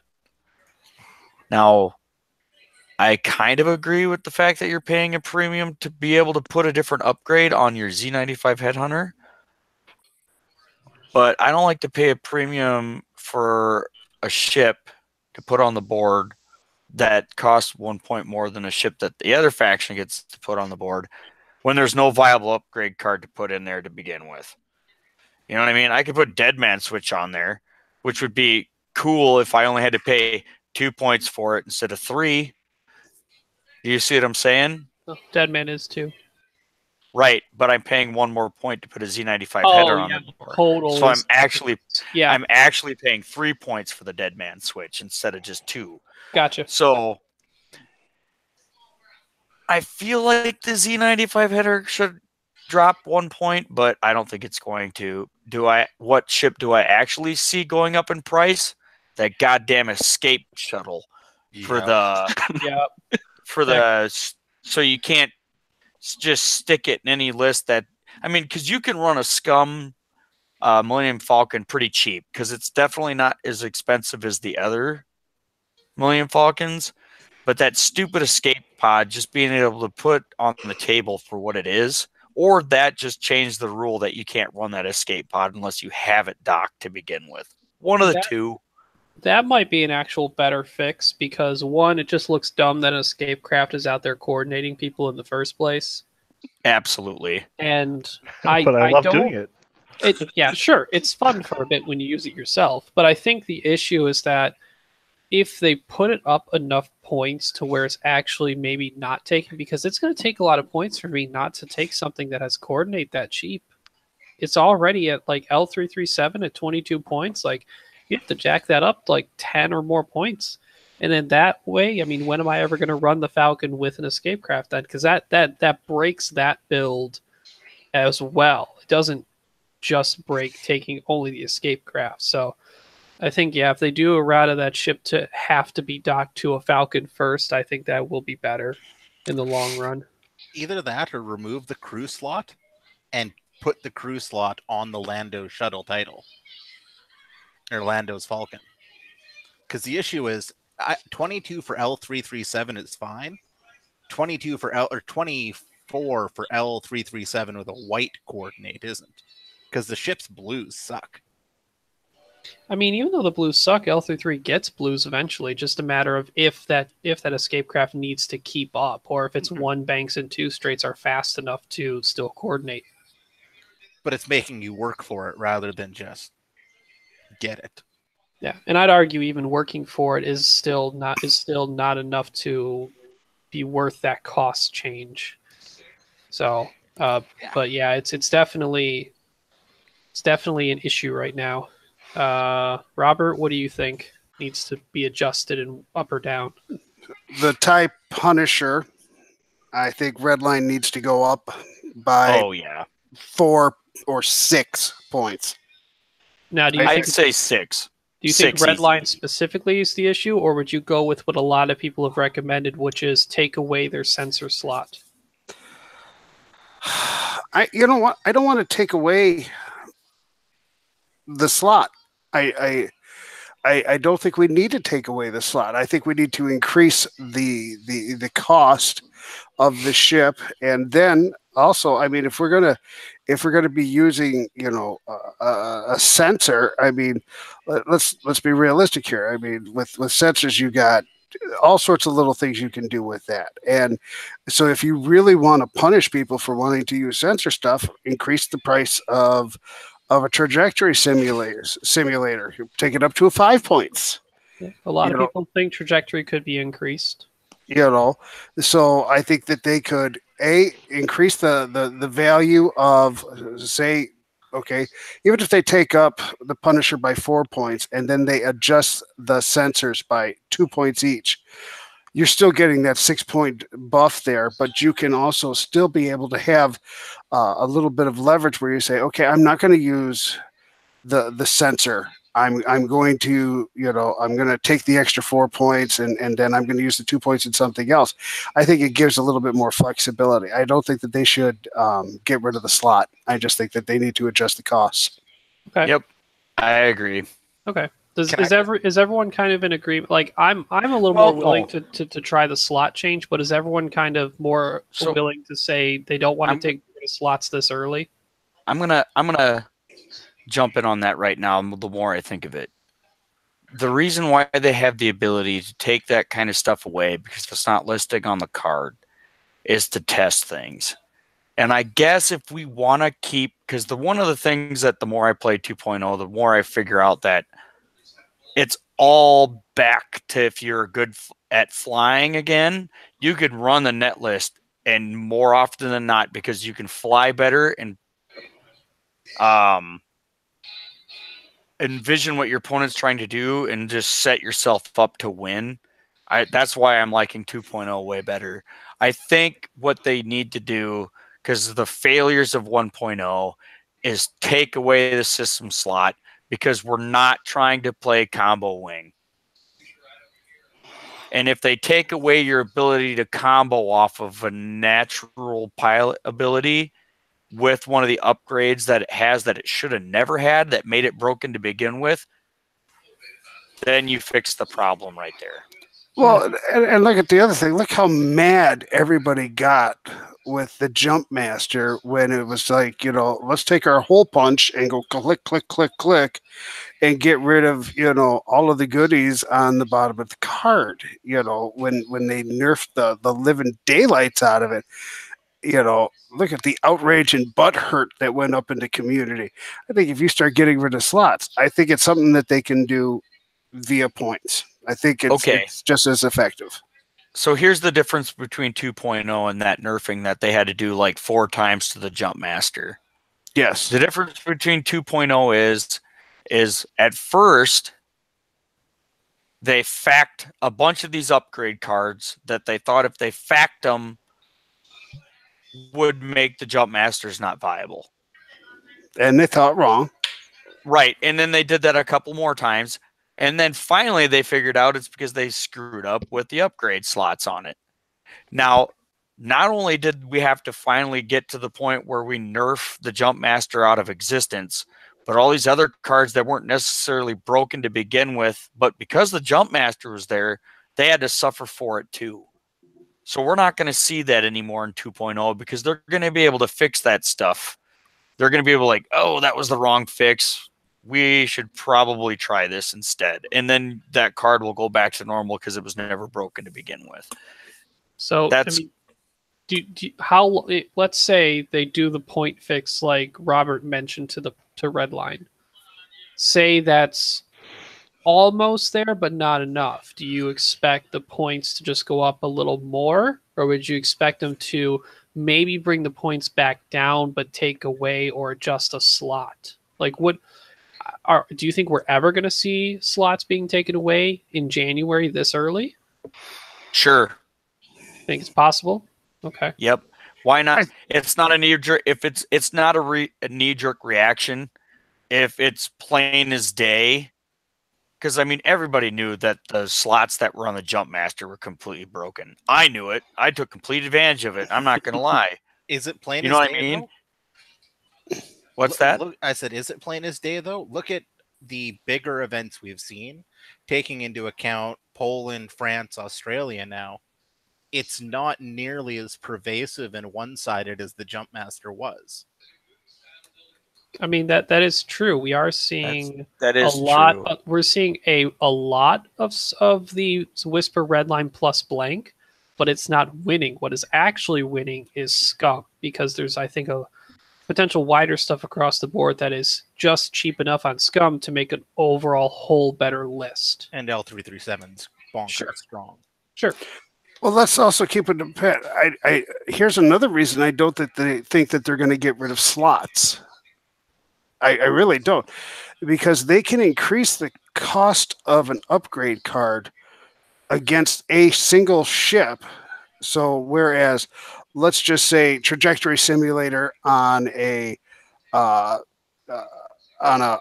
Punisher originally cost 3 points. If they increase that to 8 points for the Punisher, but they don't change the cost of that card for, let's say, the TIE Bomber at all. They leave that be.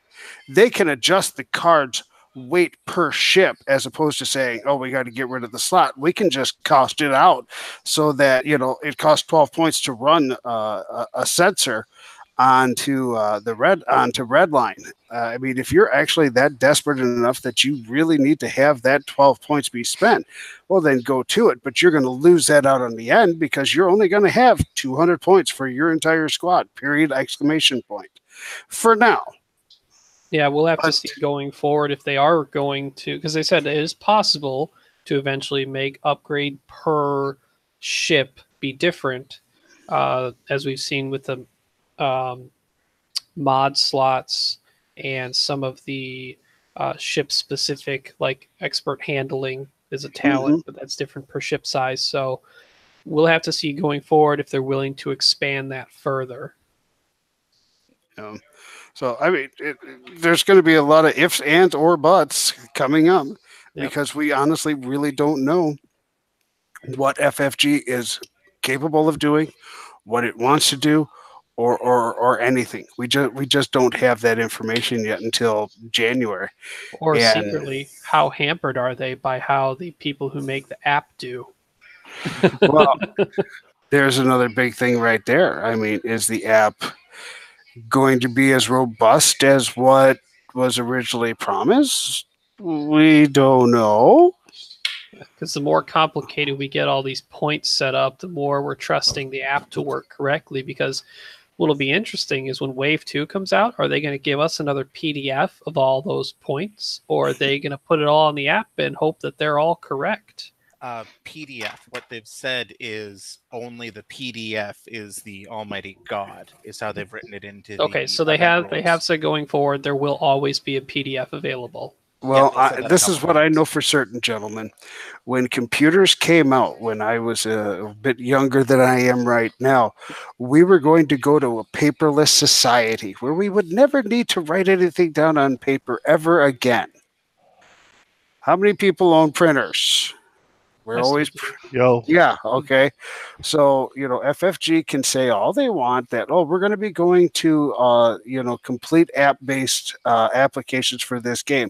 I don't buy it. I don't think it's possible. We're going to live and we're going to die by the PDF because that's going to be the one thing that's going to be boss.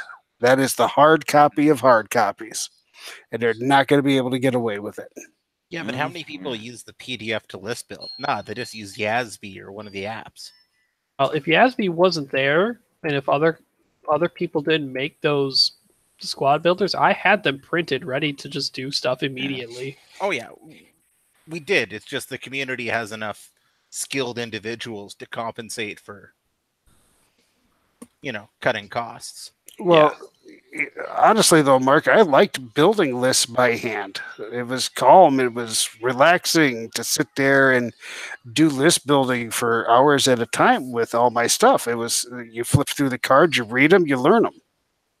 That's how we learned the cards, or at least that's how I learned the cards. Now we don't have to do that. Now we have, everything's on the app. All right, I've never so built a list with the official app. But Mark, what's your ship that you believe is likely to go up or down, and which direction it's going? a lot of folks are going to be angry to hear it, but I wouldn't be surprised to see the X-Wing go up by 2 points. And your reasoning is? Because FFG is going to do it wrong. History has proven us that something stupid is going to happen. No, if anything, I think the Fire Spray as a chassis should go up a little bit. Okay. But it's not the ship. There needs to be a fundamental change to Han as a card, and I think it should be based on your initiative value. But I don't know if we'll see that major costing change. Okay. Yeah, I think it's a combination of Marauder and Han, and like a little bit of Han goes up, a little bit of Marauder goes up, a little bit of Boba goes up. Combined all together, well, that's a lot more now. Yeah, but makes sense. I hope we don't see too much of a knee-jerk reaction, because you got to remember we've only had one official event that really matters, and by official I mean where it was. I guess no, it's 3 now. And I'm not counting Coruscant, because when you add free upgrade points, you change the list dramatically. So what, 2 nationals and system open? I mean, so we're going to have PAX this weekend, which, by the way, anyone going to PAX Unplugged here? no. Okay. We're going to have PAX Unplugged this weekend. We've had Crossroads Classic. We've had the Gold Squadron Classic. We've had Minok Open. We had a system open in Poland. We had Australian Nationals. We had Nordic Nationals. We've had a solid Dutch amount of stuff around the world. Yeah, Dutch Nationals. So there have been quite a lot of already put into place. And what we're overall seeing is a very small percentage of Rebels succeeding. The large percentage of Imperials have Whisper and or Redline in them. And then Scum has a lot of tools. See, maybe I just don't have the alarm bells going, because for me, Imperials always saw a lot of Whisper. She's been a key component of my list building since you decloaked before you moved. But I stand by what we've heard before. The Rebels aren't that the material's bad. It's that Rebel players need to fundamentally remember how to play the game. Oh, yeah. No, I think that the Rebels can still be okay. I don't think it's as much the Rebels need to get cheaper as the Imperial and Scum need to be a little more expensive. They need to be in line with Rebels, not Rebels brought down with them. And I'm also kind of happy to see Rebels in a sore spot, but that's just because I'm a vindictive bastard. Well, and you don't want anything to touch your precious Whisper right now. Yeah. I've got about 5 points I can free up in my list. More. If we look at any Imperial list right now, they could get about 15 points worth of extra space. Mark, are you still running your Whisper on like 32 pegs? It's only 12 pegs, and each peg is an inch. Okay, well, are those Canadian inches or are those? No, they're your guys' inches. Okay. Hold yourself up. Ha! Okay, I can say this now because 1.0 is over. The whole reason I ran Tall Whisper as a shtick was not to be entertaining or any of that. No, it's because of how many times I'd lean in to move my Omicron pilot and remember, oh shit, I need to decloak. Because she'd be literally right there in my face. So she's a constant reminder because she's eye level. Got it. Also the same reason why I would fly Carl, so that no matter what, I'd be going first so that we couldn't start the round until I had a chance. Oh, I don't know. I just like to see it wobble on screen. That's fun too. It's like a pendulum going back and forth and back and forth. I had to take about 6 inches off it because it was pulling the camera's automatic focus too much, so the rest of the board was blurry. That's awesome. All right, Harold, Patrick wants to hear from you now. Okay. Well, as a diehard role player, there's kind of two ships that I kind of want to see some points come down. Was like the B-wing and then the Ozatuk gunship, because like right now the B-wing's more expensive than the X-wing. So yeah, Patrick's going to kiss you on the lips now for that statement with the B-wing. Because I had a lot of fun running Braylon on there, because just his pilot ability with the linked actions synergizes really well. 10-nub I still think is kind of garbage, but that's besides the point. And then the Ozatuk, I just haven't seen anyone really bring it on the table aside from like a couple jank lists, just because 46 points, no EPT, and there's not a bunch of cheap crew slots or crew options. So I'll add fuel to this fire here. Braylon Strom is 50 points base. All right. Yeah. 4 LOM is 49, and I think we all know currently which ship is used more often and likely better. Braylon, right? So if they could just get down right? 2 or 3, even 2 or 3 points would be enough where you could slot in some extra stuff. Hands down, Braylon. I ran Braylon a lot in 1.0. He was my Rage Braylon because I would throw Rage, the droid that gives you the EPT slot so we could put on Rage, and then Finn, so that he was constantly throwing 4 to 5 dice at a ship, and that's how it would take down defenders, just throwing like 4 or 5 dice from each one of my attacks to just whittle them down. More dice. Were you the kind of person who ran the like 9 dice Nora once? I didn't go to that extreme. I just kept her with push the limit, tail gunner, R2D2, and then I had Cassian pulling off with inspiring recruits, pulling the stress off of Braylon, so he could just keep raging each turn. Oh jeez. The rage with Cassian. Now I do a similar thing with instead with just Janor's turning one of my ships into a proton torpedo each turn.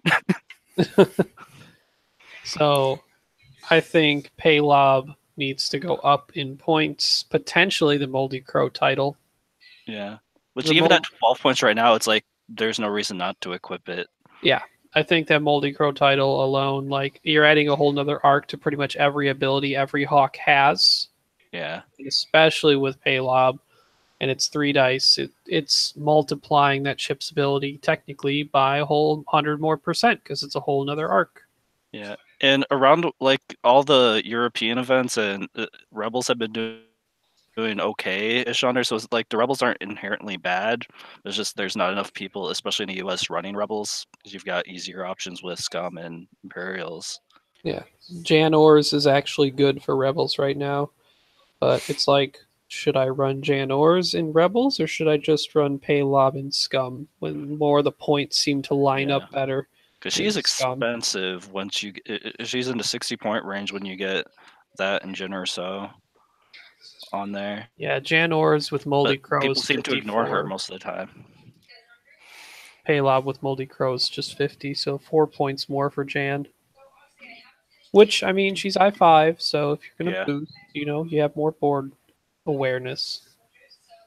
Yeah, So I like fielding her on there, but people just seem to leave her alone in most of my matches. So I'm like, okay, you can shoot everyone else, but if you shot at her, she might die pretty easy because she's only got 3 hull.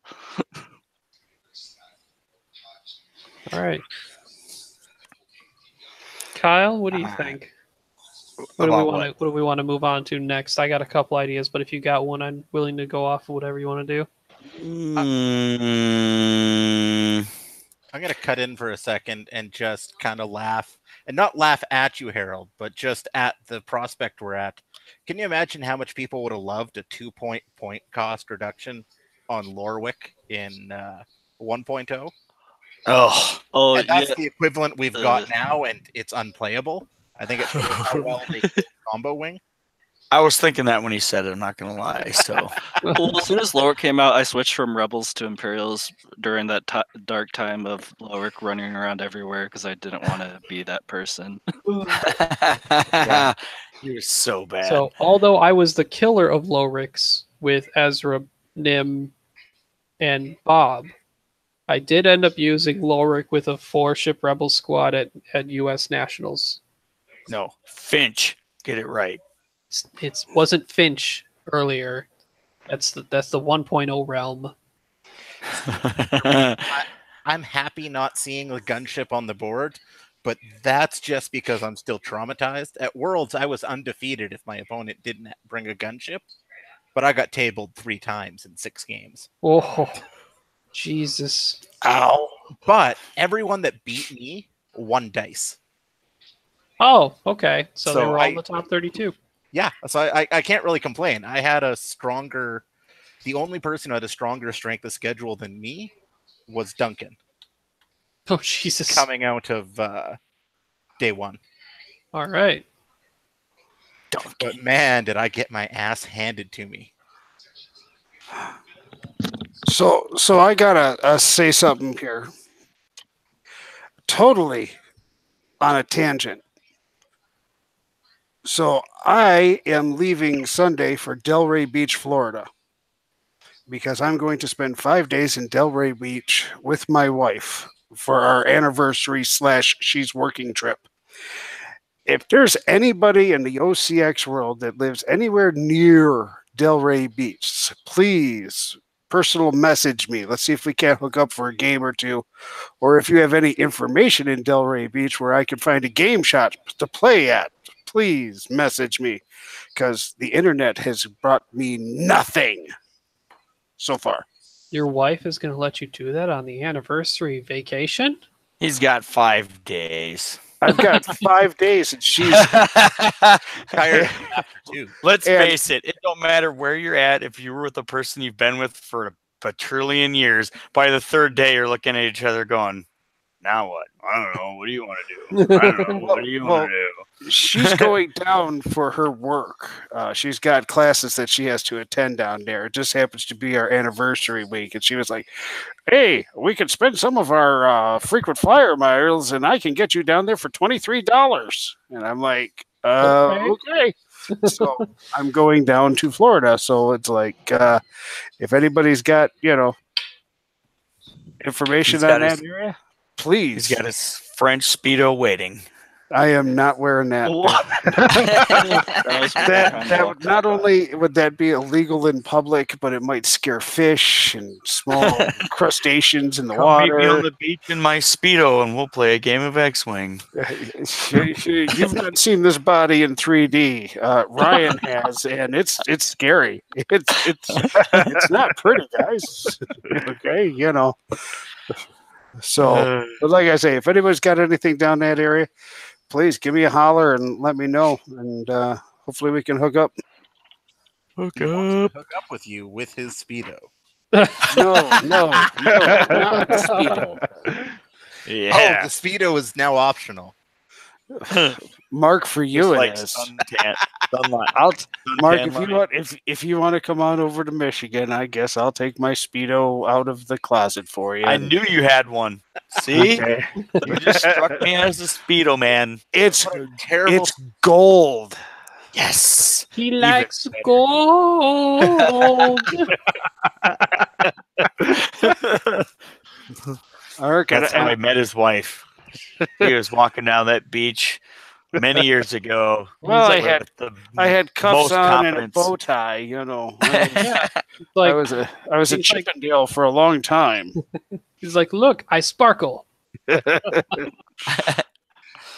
Yeah, no. Shorter drive than the nearest system opens. You might be on. Well, let's see. Mark, you're coming out of what? BC? Winnipeg. What? Oh, Jesus. The literal middle of nowhere. But Yeah. Prairie Canada put 22 and 23 best in the world. Yeah, but That you means got the it's gotta be Jets. good fishing, though. Yeah. You know, you do have the Jets. There's a lot of perks to being in the middle of nowhere. But Curling, hockey, curling, every hockey. small town's got a Tim rink. Every Hortons. rink has a bonspiel. Dude, that's not a bad thing. That is a good thing. That's a good. Well, did you see there was a news story on Sportsnet a week ago? A Canadian team was kicked out of a bonspiel for being too drunk. And Is that even possible? I didn't think it was physically possible. Were they even awake enough to realize they had them deliver? They couldn't even have had to have been awake enough to realize they were getting kicked out. That's how drunk they had to have been. Oh my God! But we're Canadians, so they were awake enough to apologize. Well, yeah, yeah. Well, yeah. Hey, we're sorry for being too drunk here now. Hey, now. Oh my God. Yeah, I can see that possible. There have been many times when I left the curling rink, shall we say, feeling no pain. Yes, I curled a lot. See, And he that's why wore we his love gold you. Speedo while doing it. No, I used to wear my kilt for a bonspiel. There you go. So, where do you think we should go next, Ryan? I don't want the show to go until 12:30 at night. So, I was thinking. It's 11:30 right now for me. for me, it's 10:30. So, Do how long does everybody got? Let's take a census. Like another half hour? Easily. Sounds fine with me. All right, Yeah, that's so good. one final topic I guess we can kind of do. First of all, who is not collecting all 7 factions? Me. So all those me's are not, meaning you are not going to get all 7. Not all 7. All right. I want to know which one you're not going to and why. Harold. Okay. For me, I planned on getting one from each of the waves or whatever. So I'm sticking with Rebels for this first one. I'll pick up the First Order conversion kit because I've got quite a few of that from before. And then I like clone troopers, so I have to go with the Republic. Okay, so you're only going to have 3. Yeah. Okay. Mark? Well, it's simple. I don't condone space terrorists, so no rebellion, no resistance. So why are you a First Order player? Aren't they kind of the new space terrorist? No, they're out in the unknown regions. That's free for all space. But they they're invading. But they terrorized the New Republic. What Yeah. Republic? With a show of force. Of a Senate located anywhere in the galaxy. I don't know what you're talking about. There's a natural disaster. But they had weapons of mass destruction, though. That's a rumor. I don't see any proof of that. Uh-huh. We have proof. Just Mark, like Alderaan. Just like Alderaan. Mark, are most of your relatives blonde hair, blue eyed from some country in Germany? Not at all. Going back, 7/8 Scottish and the other 8th Nordic. But Oh God, the Nordic. Oh, so it's the perfect people, the blonde hairs. no, not at all. The Scottish alcoholism killed that out. Thank God. Oh my God, it's Ventham. That's right. He's back. He's got to The correct beard. me on that. Australia is not falling apart. Australia is falling apart. See? I get some of the It's craziest. fucked.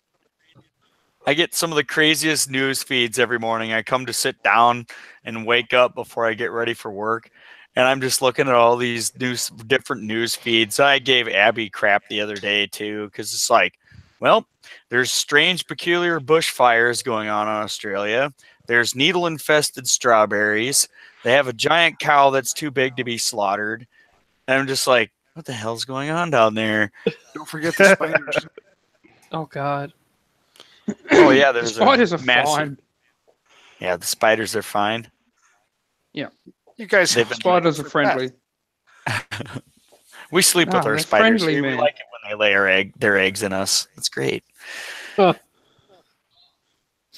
But what do you think, When- Mark? Since you're brand new, right on the show, you probably didn't even hear the question. And the question is, are you going to collect all 7 factions of X-Wing? Yes, because I'm an idiot. We got it first. Yes. Woo! Let's hear it for Mark. The Separatists might take me a while to get because Wave 3 is going to be super expensive. But I will get them eventually. Of course I will. Okay. Matthew, you said you're not going to do all of them. Which ones are or are not? So I'm not getting the Rebels. I swore an oath to Harold a long time ago that I would never play Rebels. Keep Okay. X-Wings out of X-Wing. I haven't Good. bought his. I his I X-wing. got your back. How did that oath come to be? I'm curious. There's got to be a story. So when we first started this game, Harold came over with the core set, and we played on my kitchen table. And immediately the next day, I was like, "Wait, the fire spray's in this game, and the bounty hunters on their own is a thing, and I don't have to choose a side. I'm in." Yes, I like your style. So Harold bought extra core sets, gave me the guts of one, and I ended up buying a fire spray and the most wanted as my core set. There you go. Okay. So then, are you only Scum, or what else? What are the ones? So I did get some Empire because I got some of that for the upgrades I needed essentially for Scum. I did get that conversion kit because I wanted to run gunboats sometime. There you go. I will be getting the CIS when that comes out. I just want to Roger.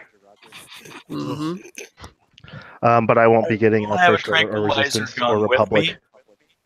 To whereas if there's a person that says Roger too many times across the table for me, I'm just gonna pull it and go, and he's gonna hit this big old giant tranquilizer dart right in his neck. Like Droid he poppers. just conceded. I don't think he said Roger. I think he said concede. I asked him if he was going to concede. He said Roger, and then there he is. What's your vector, Victor? Yep. Now, I'm not saying someone's going to call you on that, Kyle. But when 6 on a 6 of your opponents have passed out, someone's going to ask questions. They were just tired.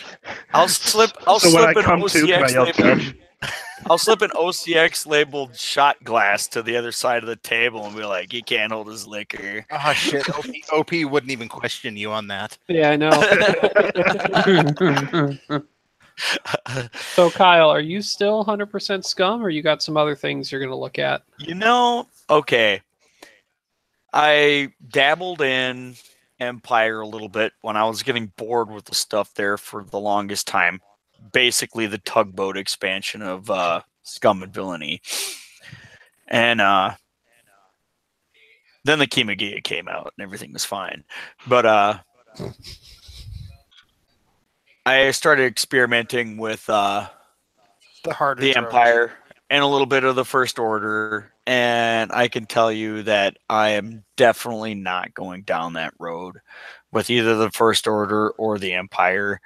I mean, they fixed it a little bit in 2.0. It makes it a little bit more enticing than what it was in 1.0, but I still think I'm just going to stay away. As far as the Resistance,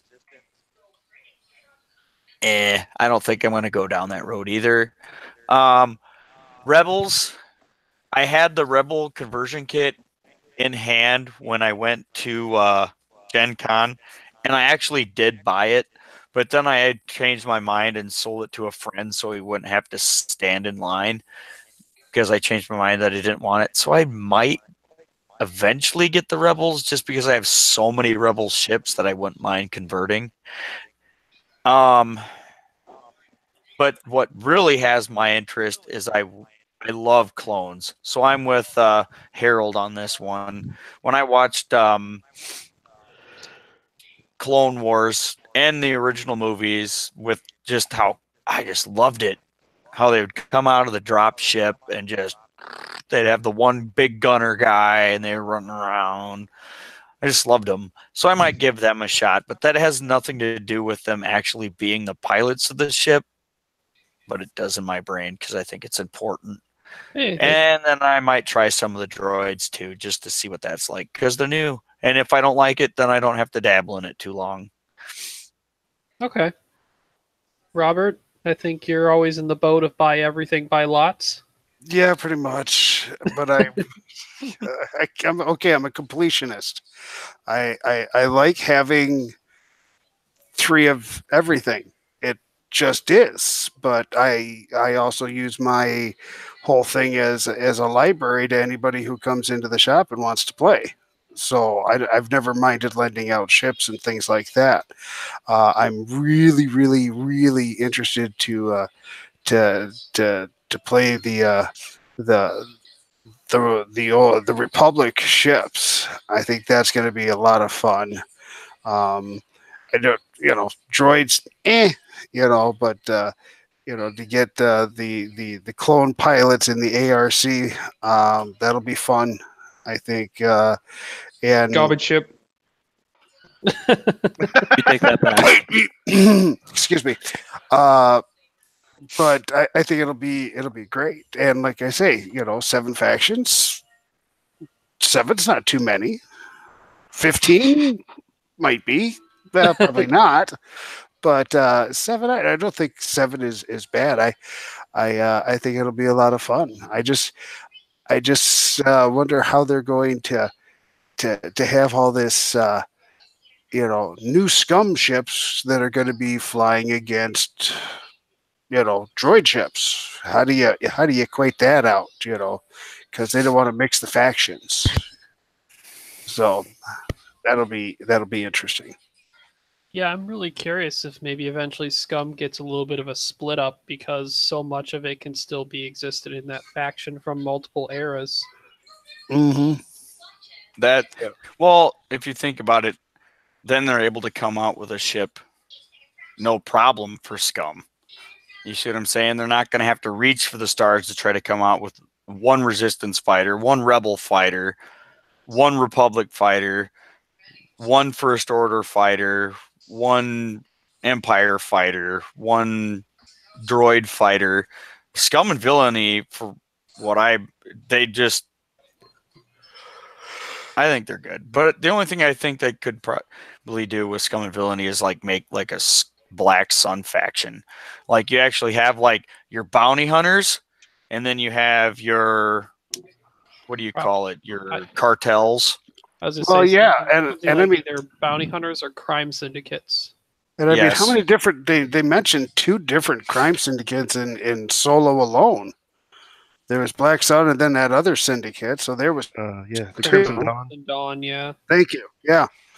So I mean, there's 2 you can have right there, but we have to wait to see what they're going to give us, though. Where are they going to pull the ships from? They can't just pull them out of their butts, but of course they did with the gunships. So maybe not like even FFG's made ships up before. It's not like the Raider, was new. Yeah. I mean, it couldn't. It might not even just be quote unquote bounty hunters. You could have crime syndicates as a faction, so it's Black Sun, Crimson Dawn, and everything that's like a whole group. And then you have mercenaries, which are individual people that get hired, whether they're bounty hunters, hired guns, assassins, all those guys. See, and I think that's a great idea right there. So, split those up. I don't know how. I mean, God, the the hired guns or the mercenaries would pretty much be a lot of like 2 or 3 ship lists, I would think, because they're all the bigger ships. They're the notable bounty hunter ships. You know, your fire spray, your slaver, your jump master, and So are you saying like just to split them up completely, or that mercenaries could be taken by any other faction? That would be an interesting thing to do, but I think Scum might get a little too big for its own good. Meaning, in any of these hyperspace formats, or even in extended, we might see that in extended they have to get balanced to the point where there's so many things that may not work together, or there's too many things to control balance if they're all in one big faction, or if they're in these formats, there's so many of them restricted to be played that people may not be interested in Scum buying a whole bunch of it, because when they play these formats like hyperspace, they don't get to play their ship because there's so many different options that get restricted. Yeah, I don't see them having a ship for every faction in every wave. I don't think so either. I think it's they're gonna kind of balance it as they go, like with how many. Well, yeah, I mean, you're talking about 7 ships a quarter would have to be coming out, and that's just production they cannot do. They can't do more than 4. 5's pushing it. But they I don't think we're going to see that more than 4 ships come out, and I think they're just going to be like, I think we're going to be stuck though again, where it's going to be like, okay, here's your rebel ship, here's your empire ship, here's your scum and villainy ship. That's what you get for this quarter, and then the next quarter you're going to get, your droid ship, you're going to get your clone ship, and you're going to get maybe a resistance ship, and then that's just how it's going to go. You're going to pick 3 factions at a time, and they're just going to cycle through with new ship, new ship, new ship, new ship, new ship, new ship, and do that in 3s. I think that will eventually come to be that way, but I think it's going to be a while before that is the actual rotation, because I think we're going to see more of Resistance First Order and the Clone Wars. Yep, because the movie's coming out. Yeah, and they got to catch up with the original trilogy and Scum factions. And the new ships that came out in that TV show. Yeah. Yeah. No, those don't need to be put into this game. First Order Interceptor? No, they don't need anything. I got a silencer. Give more stuff to Rebels. First Order, that red First Order Interceptor is top, man. You leave that alone and let it in the game. I think. Yeah, but see, the difference between the TIFO Interceptor is the fact that it actually fits. But those janky ass, stupid looking ships that they have that the Resistance are probably gonna get. Man, T-85. I still think those aces are going to be 1 per faction. Oh, those racers? Yeah. I hope they don't make those. That's what I'm saying. I wouldn't be surprised if it had. You know what? I wouldn't be totally surprised if we see, like, you know how there's those squadron packs? Yep, that's what I was thinking too when I first seen the show. You get a pack of those aces, and maybe you can only run one of those aces in a squad at a time. So you're not just like a whole bunch. I don't know. I'm not too thrilled about seeing them either, because they look too janky and weird to design around and have enough of them. They don't look like Star Wars ships, if you ask me. You know what I mean? Modernized pod racers. Yeah. I mean, you look at the Scum ships and they're ugly and they're weird looking and stuff like that, but they fit. You look at those racer ships and it's just kind of like, are we trying to be pod racers or Power Rangers in space or something? I don't know. Half of them are ugly, Voltron. you know. Yeah, there you go. Have them, just don't expect that they, get hull value or weapons. Well, when are they going to come up with the Slave 2? Right? Or the 5? Yeah, like, Matthew got all excited there when I mentioned Slave 2. We don't even play Slave 1 right now. You have a Slave 1 right now. They got to come up with the Slave 2. They don't use a Slave 1 right now. I haven't seen the title used on the table. It's all Marauders, I see. I almost used the Slave 1 title today. Wait, people use the Slave 1 title? I'll I used say it once. if it wasn't for the Marauder title being cheaper than Slave 1, if they were the same price or Slave 1 was a little cheaper, Or swap them. you could easily see Slave 1 being very predominantly used as long as Boba had enough of a bid. That thing is akin to like an advanced sensors type thing where you could just bail out the other direction. But how often did you see that ability used in 1.0? You didn't really. Because it wasn't comboed It was through the Empire. Boba's natural ability in Scum, yes, is better. But if you could put them both together, that's crazy. I mean, what if instead of shooting Boba when he has a lot of defensive capabilities, you just didn't shoot him because he wasn't there? Yeah. Now, I gotta say it and put it on the record, because I totally haven't spent the last 15 minutes reading Wikipedia, but the First Order is a recognized government. Thank you very much. Terrorism. No, not at all. It was active open warfare. It's not my fault that your Princess Leia and her private army, felt differently. With your, 1%. They're the real terrorists. Apparently the marks are together. Yep. So, I'm collecting all 7. And I may decide later on that if there's something that I'm not playing in a long enough time period, I start to dwindle in size. There you go. So, I'm excited for the droid. I feel like you'll have to tranquilize me because I will say Roger, Roger. Roger. It's going to be great. Or I might just hire this little pygmy with a blow dart gun to do the job for me. And I'll hide around the corner. I just say how disappointed I am that when he said that bothered him, this entire chat didn't just erupt into Roger Roger. Like, I was super disappointed. Well, I was going to say, Ventham, were you here when Kyle explained what would happen if he has someone with Roger Roger play with him across the table? I literally just joined in. I think it had something to do with him tranquilizing people. Yeah. That's what I came in on. Kyle said he would tranquilize them and say, I asked if he wanted to concede, and he said Roger Roger, so I win, right? Hey, yep. Wow. And then he'd be laying there unconscious with an OCX shot glass on his side. And you're like, well, why is he unconscious? Because he can't handle his liquor. If I got an OCX shot glass out of the deal, I'd still probably go for it. Let's Legit. it. Oh, hey. Where is it? It's a very nice feeling you have there. Do you have a shot Look glass? Look what I got from Nationals. You see that? Oh.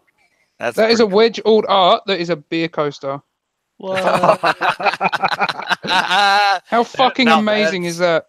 It's from amazing. I'm not an expert in Americanisms, but ATX is Atlanta, right? Atlanta, yeah, that's the 512 airport.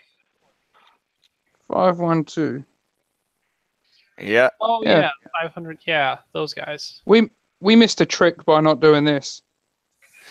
Look at it. That's awesome. How cool is that? And just don't ruin him. For your rebel cards.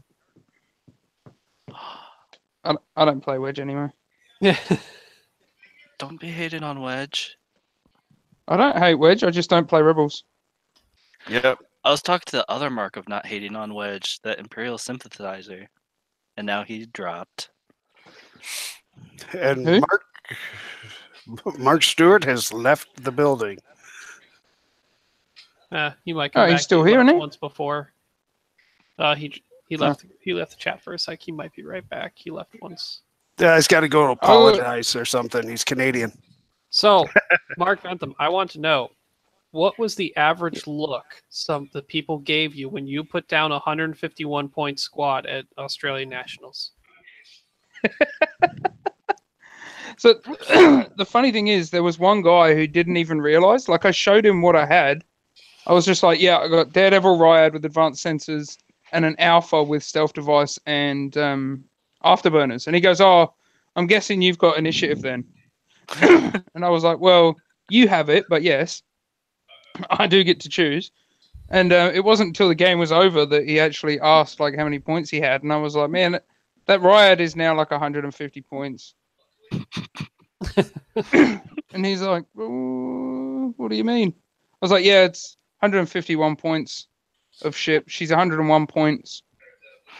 He's 50. Well done. But I didn't get tabled at all. How And the sad thing is, I proved that it couldn't be done only for one of my co-hosts to get tabled with an actual list. I heard about Made me that. so fucking sad. Have you published an episode that has you guys ragging on him yet, or no? No, we're recording it this weekend, I think. There was a lot of humor in it, but if I hadn't, because I quit after 3 games because I was like, this is stupid. Because every game I was playing, I'm playing like lower and lower tiered players, if you know what I mean. Mm-hmm. So it was actually getting easier and easier to not get tabled. So I'm like, this is pointless. No one's going to do it. I was pretty fucking drunk by then, so I'm like, I'm just going to go to the van and get some more alcohol and call it a day. And I literally just walked away from the TO's desk after dropping before somebody coming up to me and telling me that Dobson had been tabled. And I'm like, you fucking you embarrassment. But, and I'll tell you what, if Chris Allen is lucky, because if I'd have been told that before I dropped, I would have kept going and just lost every game 200 zip just for the sake of it, because I'd already been proved wrong. So I was like, fuck it, I might as well give away some free templates to some Australians. You're like Santa Claus too. You're throwing them out at the lower tables. And you're also forcing Chris Allen to spend the extra international shipping. Yeah, I mean, fuck, international shipping is bad too. But yeah, I didn't want to cost him too many. I mean, I didn't want to cost him any myself personally, but then Dobson failed us. Yep. And if you fail too much, they don't even give you any templates for defeating your podcast anymore. Oh, really? Yeah. Does that happen to Coach so often they don't do it for OCX anymore? I think it's actually Ryan Farmer. Ryan Farmer had been tabled enough to where they just didn't want it to continue because he ended up getting tabled at Coruscant. It was like, is that true? Coach, yeah, Coach and Ryan Farmer and your name can only go up so many times, and they start.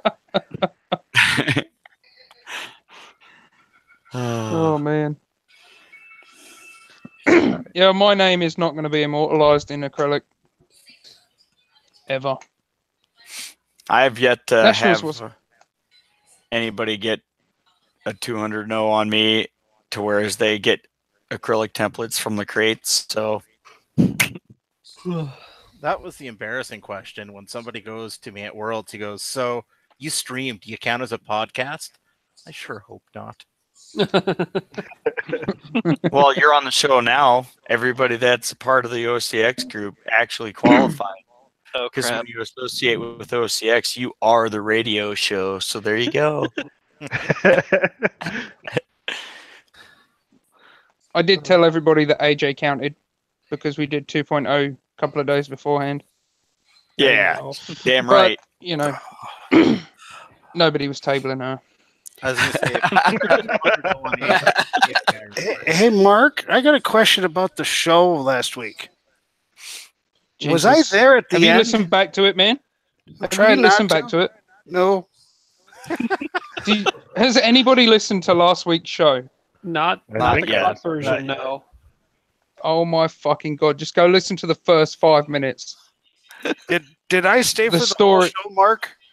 Oh, I've got no idea. Padre's story was amazing. I remember that. Yeah, right. No. Andre apparently had a little bit too much whiskey, and he wants to know if he was there or not. You were there, but you weren't there. Okay. I don't really remember the end of the show. You guys all left, and then I don't remember. Sarah, Chico, and I all sat and talked shit in the shit show for a while. Yeah, I don't remember leaving the show. I don't remember you leaving the show either. Actually, you're still there. Yeah. I just remember my wife asking me, "Why are you drinking out of the bottle of Jack Daniels?" That's a good one. That was like in the morning. Because we don't. The Gordon rule doesn't apply to us. That's right. Oh, yeah, I may have had a little too much. So that's No classic. such thing. I think before- Oh. that may is a lie. I think you need to take that out of your sentence and just say I had a little too much. I was not. Was I speaking in cursive? You may have been speaking in scribble.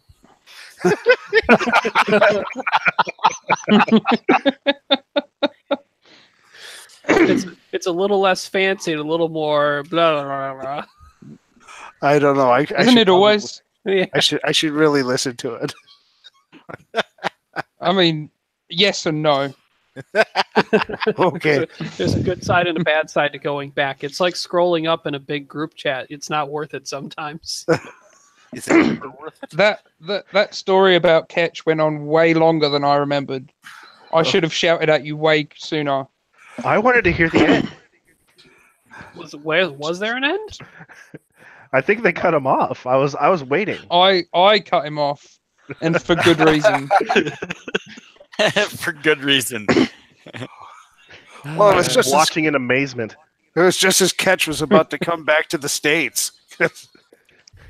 Oh, from Tijuana or wherever the fuck you sent him. Nicaragua. Do you want a taxi? Nicaragua. Well, Mexico didn't want him. They deported him to Nicaragua. This sounds like a made up story. It was Yeah. all Sarah's fault.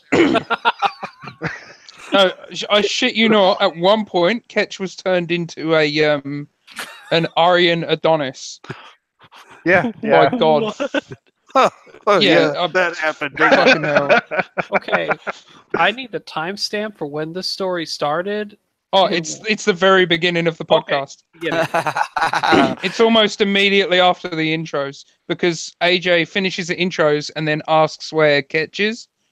And she's like, we're actually worried about Ketch because nobody knows where the fuck he is. And then Padre goes on like a straight 5-minute just story time I of told what's the happened to truth Ketch of in what the last happened 6 months. I had told the truth. He was going to California for a short time.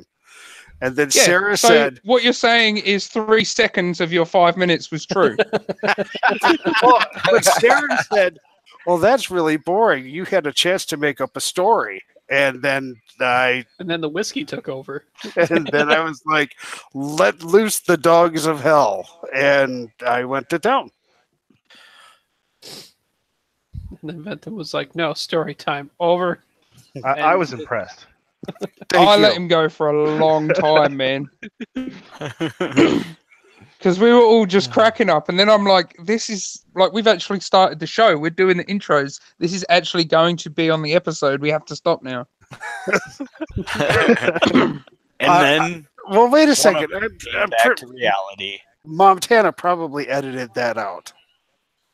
He didn't, I promise you. Speaking of Montana, I went and checked. oh, shit. Montana is still there. I was going to say, I don't know how we're going to end this if he's not here because he's the one who started it. Yeah, he's not there, but he's got the thing running. So So we got to keep going till he gets back. I like No, it. he did just message. Nope, he did not edit that out. So he's there. I think he's just listening. Oh, he kept all that Oh. in. Great. before we move into the next hour, I definitely want to make sure that we get our yub nubs in, Yeah. and then that way we can all be a part of that yub nub, and then he can just put some artificial transplanted coach introduction at the beginning, and then slap the OCX sticker of approval on it and force feed it to our listeners.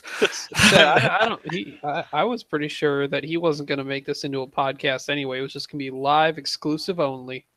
Nope, I talked him into it. Episode? Oh, Yeah. yeah. So we're To good. be fair, Hey, we had some solid topics, I thought. Absolutely. it's been the most relevant, reasonable, and content-filled episode in forever. It's all And if forever means before Robert's story began, then probably yes. So, Here, you know what? Since he's probably out there. Catch, I'm sorry, I think, for last week. Did you put him into worse situations or better situations in the story? No, so I turned him into a it's- blonde-haired, blue-eyed Aryan Yeah. god, and then I turned him I into think- a Mexican and Nicaraguan after the game. I think the suggestion that God wants Ketch to be white with blonde hair and blue eyes might that be a was- little bit insulting. That was said? He said that? Oh, shit. Oh yeah. Oh, shit. That was Ketch's reward for saving a nun or something. Well, he stayed with That's what I'm saying. all right. So So if listen. you want to listen to that story, feel free to listen to the 2.0 episode that was given out last week. Yeah. I have yet to catch up to that. Down for a hate. Tomorrow. You know what? Um, I'll save y'all some trouble. Don't do it. No, stop it. Don't do it. Don't do it. So, Do it. Oh, I thought you were going to start again. No. Oh no. so I just want to make sure that everybody gets a big giant thank you for showing up tonight and discussing with us what they think and feel about certain things about the game, the status they're having fun with, what they're looking forward to, what they are and are not going to collect. The spontaneous town hall. Before we go, we have to do the traditional yub nub. I like how Harold gets his safety glasses on to make sure that this happens.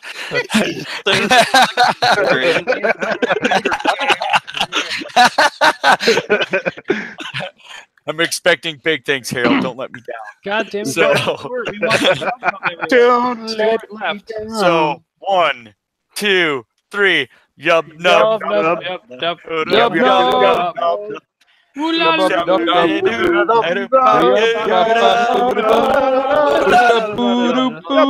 Yup, yup. Yub nub.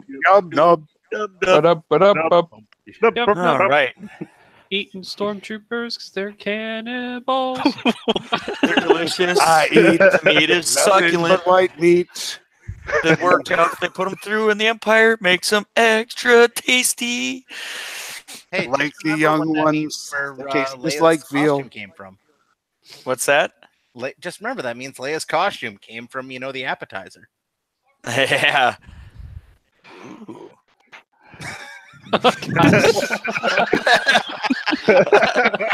Ooh. That was like a tingly ooh. You all right, Kyle? I didn't think of that direction of the outfits and stuff like that before. So All right. Hey, guys.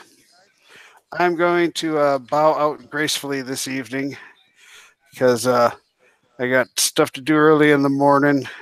It was great seeing y'all. Enjoy And spring trip in Florida. yeah, I hope so. I gotta maybe bring some books to read or something if I don't find any game stores. Where are you going?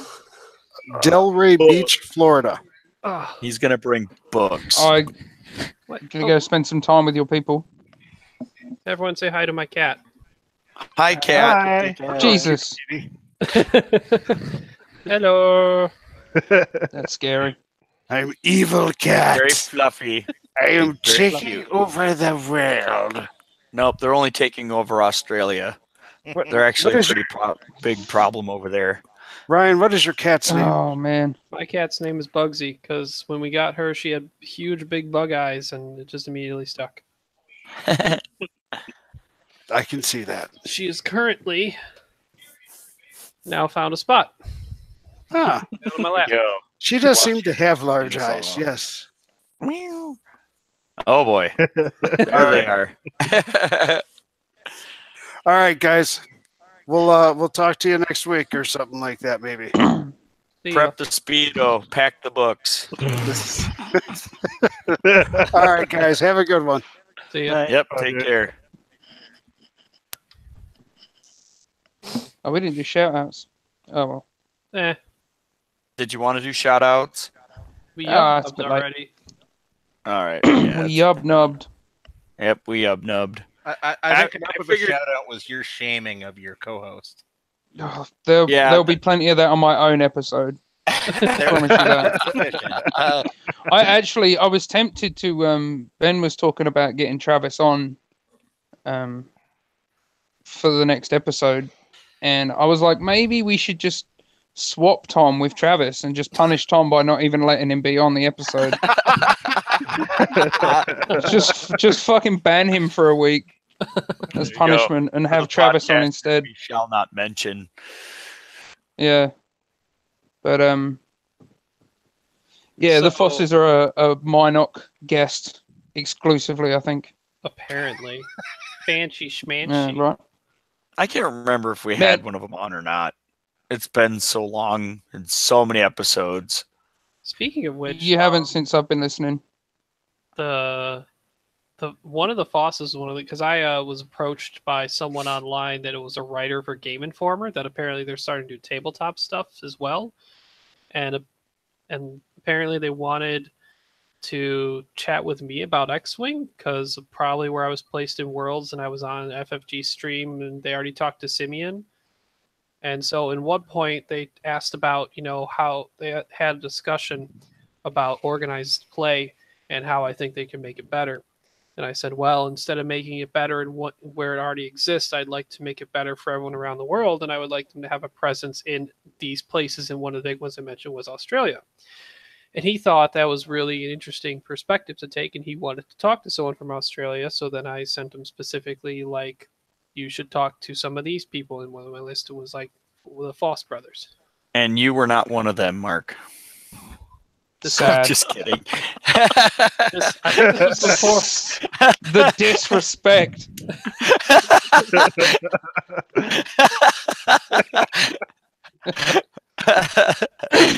I realized afterward, I'm like, wait a minute. I know AJ and Mark Ventham. Fuck. Yep, you fucked up. I did because you gave the wrong people the love, not the OCX supporters. Damn it, on Top Ski. Oh, I'm sorry. Like, it seemed like they were looking for people who specifically were like, "Oh, you were at Worlds, you did really good, or something." We want the perspective from those people, or people who have actually traveled from Australia to these other big events. Which I fully believe that Mark and Abby, if they were able to get over here and play at Worlds, would kick some butt. I agree. I mean, if you mean like I would come and judge and tell you all no, then yes. And literally 2 months for being stupid. Yes. Yeah. Yeah, I'd love that. I reckon I could do that. You would get judge call while we played. That'd be great. You just see the judge call. He goes, "Wait, you wasted my time calling you over." No, screw it. He's in ARC. Yes, you can fire on him. So, Kyle, do what you want, man. Should we give him a sneak preview of the news we were supposed to have tonight, since this is after the main show? Ooh. Is it one of these? Look at this. But then they're gonna spread the rumors, and it's gonna take the surprise away. I mean, technically that's true. Oh, what is that? Oh, that's Cartel Spicer. That looks FFG official. It is. It fucking is FFG official. What's that a prize for? They ever got their nationals prize? It is a prize for me. Hey, Hangar Bay for Dutch Nationals had You know- that one. So, yeah, the guy who runs all the organized play in Europe gave some to Marcus to bring back for our nationals. there you He's a go. good guy. Nice. Here's the thing, though. The real TIE Fighter is coming to the Scum faction. Best TIE fighter. I will say I have seen some interesting usage of the M3 Interceptor recently, and that's been because it can carry a proton torpedo. Oh, God, go figure. Yeah. Now, granted, I have a local who has been messing around because his favorite ship since before second edition was Paylob. He always ran Paylob and Scum. Okay. He's been using Genesis Red with proton torpedo, Yes. and going into the first engagement, he would target lock his own Paylob, who had 2 focuses and an evade because he had debris gambit. So he would have that same token stack, and then he would coordinate himself the next turn on, because he had L3 or Lando. He would coordinate Genesis a target lock, or in the second turn, and then do like a 5K and get the second round 5K proton torpedo off. It sounds way too complicated for me. Yeah. Or Or you could just run Genesis Red. Got action efficiency. Yeah, I mean, or he could just run proton torpedoes and target lock a Phantom who already has their evade token and get evade and target lock. Hey, don't you encourage people to shoot Phantoms? It happens enough. Well, don't be in their arc. Yeah, Phantoms. I played against 4 Phantoms first round at Nationals, and I was like, shit, I'm going to get tabled first game. Four Phams with Juke sounds scary for Riot. I took no shots. It really is, man. It really is. I didn't mind the Phantoms because the Kimogula, when you get them in their bullseye firing arc, they can't spend nothing. So yeah, it's unfortunate nice. the Team Mogila doesn't have an Initiative 5 ship. Not anymore. Don't. Yep. Trani should have been a 5, I think. Here's an interesting thing. So we've already seen that I mean, I wish this was part of the show at this point. If Montana wants to put this in, cool. But so we've seen the Striker get re-released and Z95 get re-released with no new pilots and no that we know of. That's true that we know of. They could decide not to show it for now. I mean, they put it in the text in the article saying that everything in this kit is in the That's conversion. right. They did do that. So I mean, is this setting the precedence that whatever we got in conversion kit's what we got? Because a lot of people, like a lot of big TIE Interceptor fans, were like, "Where's my Carnor? Where's my Kyrganos? Where are more of my pilots?" Are they not going to get them? Like X-wings, like Wes Jansen, as far as we know, is gone for now. I still think that's bullcrap, though. So going along the lines of what I was complaining about before with most of the scum ships when 2.0 came out, they didn't really get all that creative. I mean, they kept pretty much everything the exact same. So to say that the Z95 Headfunner coming out with a brand new expansion all of its own, it's not going to have at least one new pilot in it? Come on. They only have 2 of them, Kathos, Lichos, and Nardu Salak or whatever. Doesn't have to be super fancy, but it'd be something as a selling point. You know what I mean? Wouldn't cost them a whole lot of money to slip one more pilot in there. But yeah, there's 2 sides to that coin, though. You slip only one special thing, and then everyone's be like, well, I got to spend 20 freaking bucks to get just this one pilot if it's cool. Yeah, and it kind of like takes away from the conversion kits because that was kind of the idea. Was if you bought a conversion kit, you'd be fine when the ship gets re-released. Well, they never said that. I don't think they ever said that. I think Mark's right, but I think that was the incentive. But why? But here's the thing, though. I guess if you're just getting into the game and you need to buy a Z95 Headhunter, of course you're not going to buy. So I get it. But at least they gave it a new paint job, right? Yeah. It is a pretty nice paint job. It's not enough for me to get it, but it's cool. I'll get it because I need one more Z95 Headhunter anyway, and this time I don't have to buy a Rebel one and then convert it with a Most Wanted pack. Like, let's say I eventually come across a new player of the game that bought a couple Z95 of the new ones, and they don't have the old, like, white and black sun. I'll be like, hey, you want to trade? Like, I get one, you get one. Let's do that. Yeah. I'd probably do that. So, all right. Well, it's a good time for me to go to bed. And thanks for everybody for being on, and have a wonderful evening. See you, Kyle. Night. Too. Night. Night. Montana, whenever you're ready, I think we can have a little bit of discussion in general, but as soon as you feel like you're willing to shut it down, I think we're all good to do so. God. I was reading that thread on the FFG forums.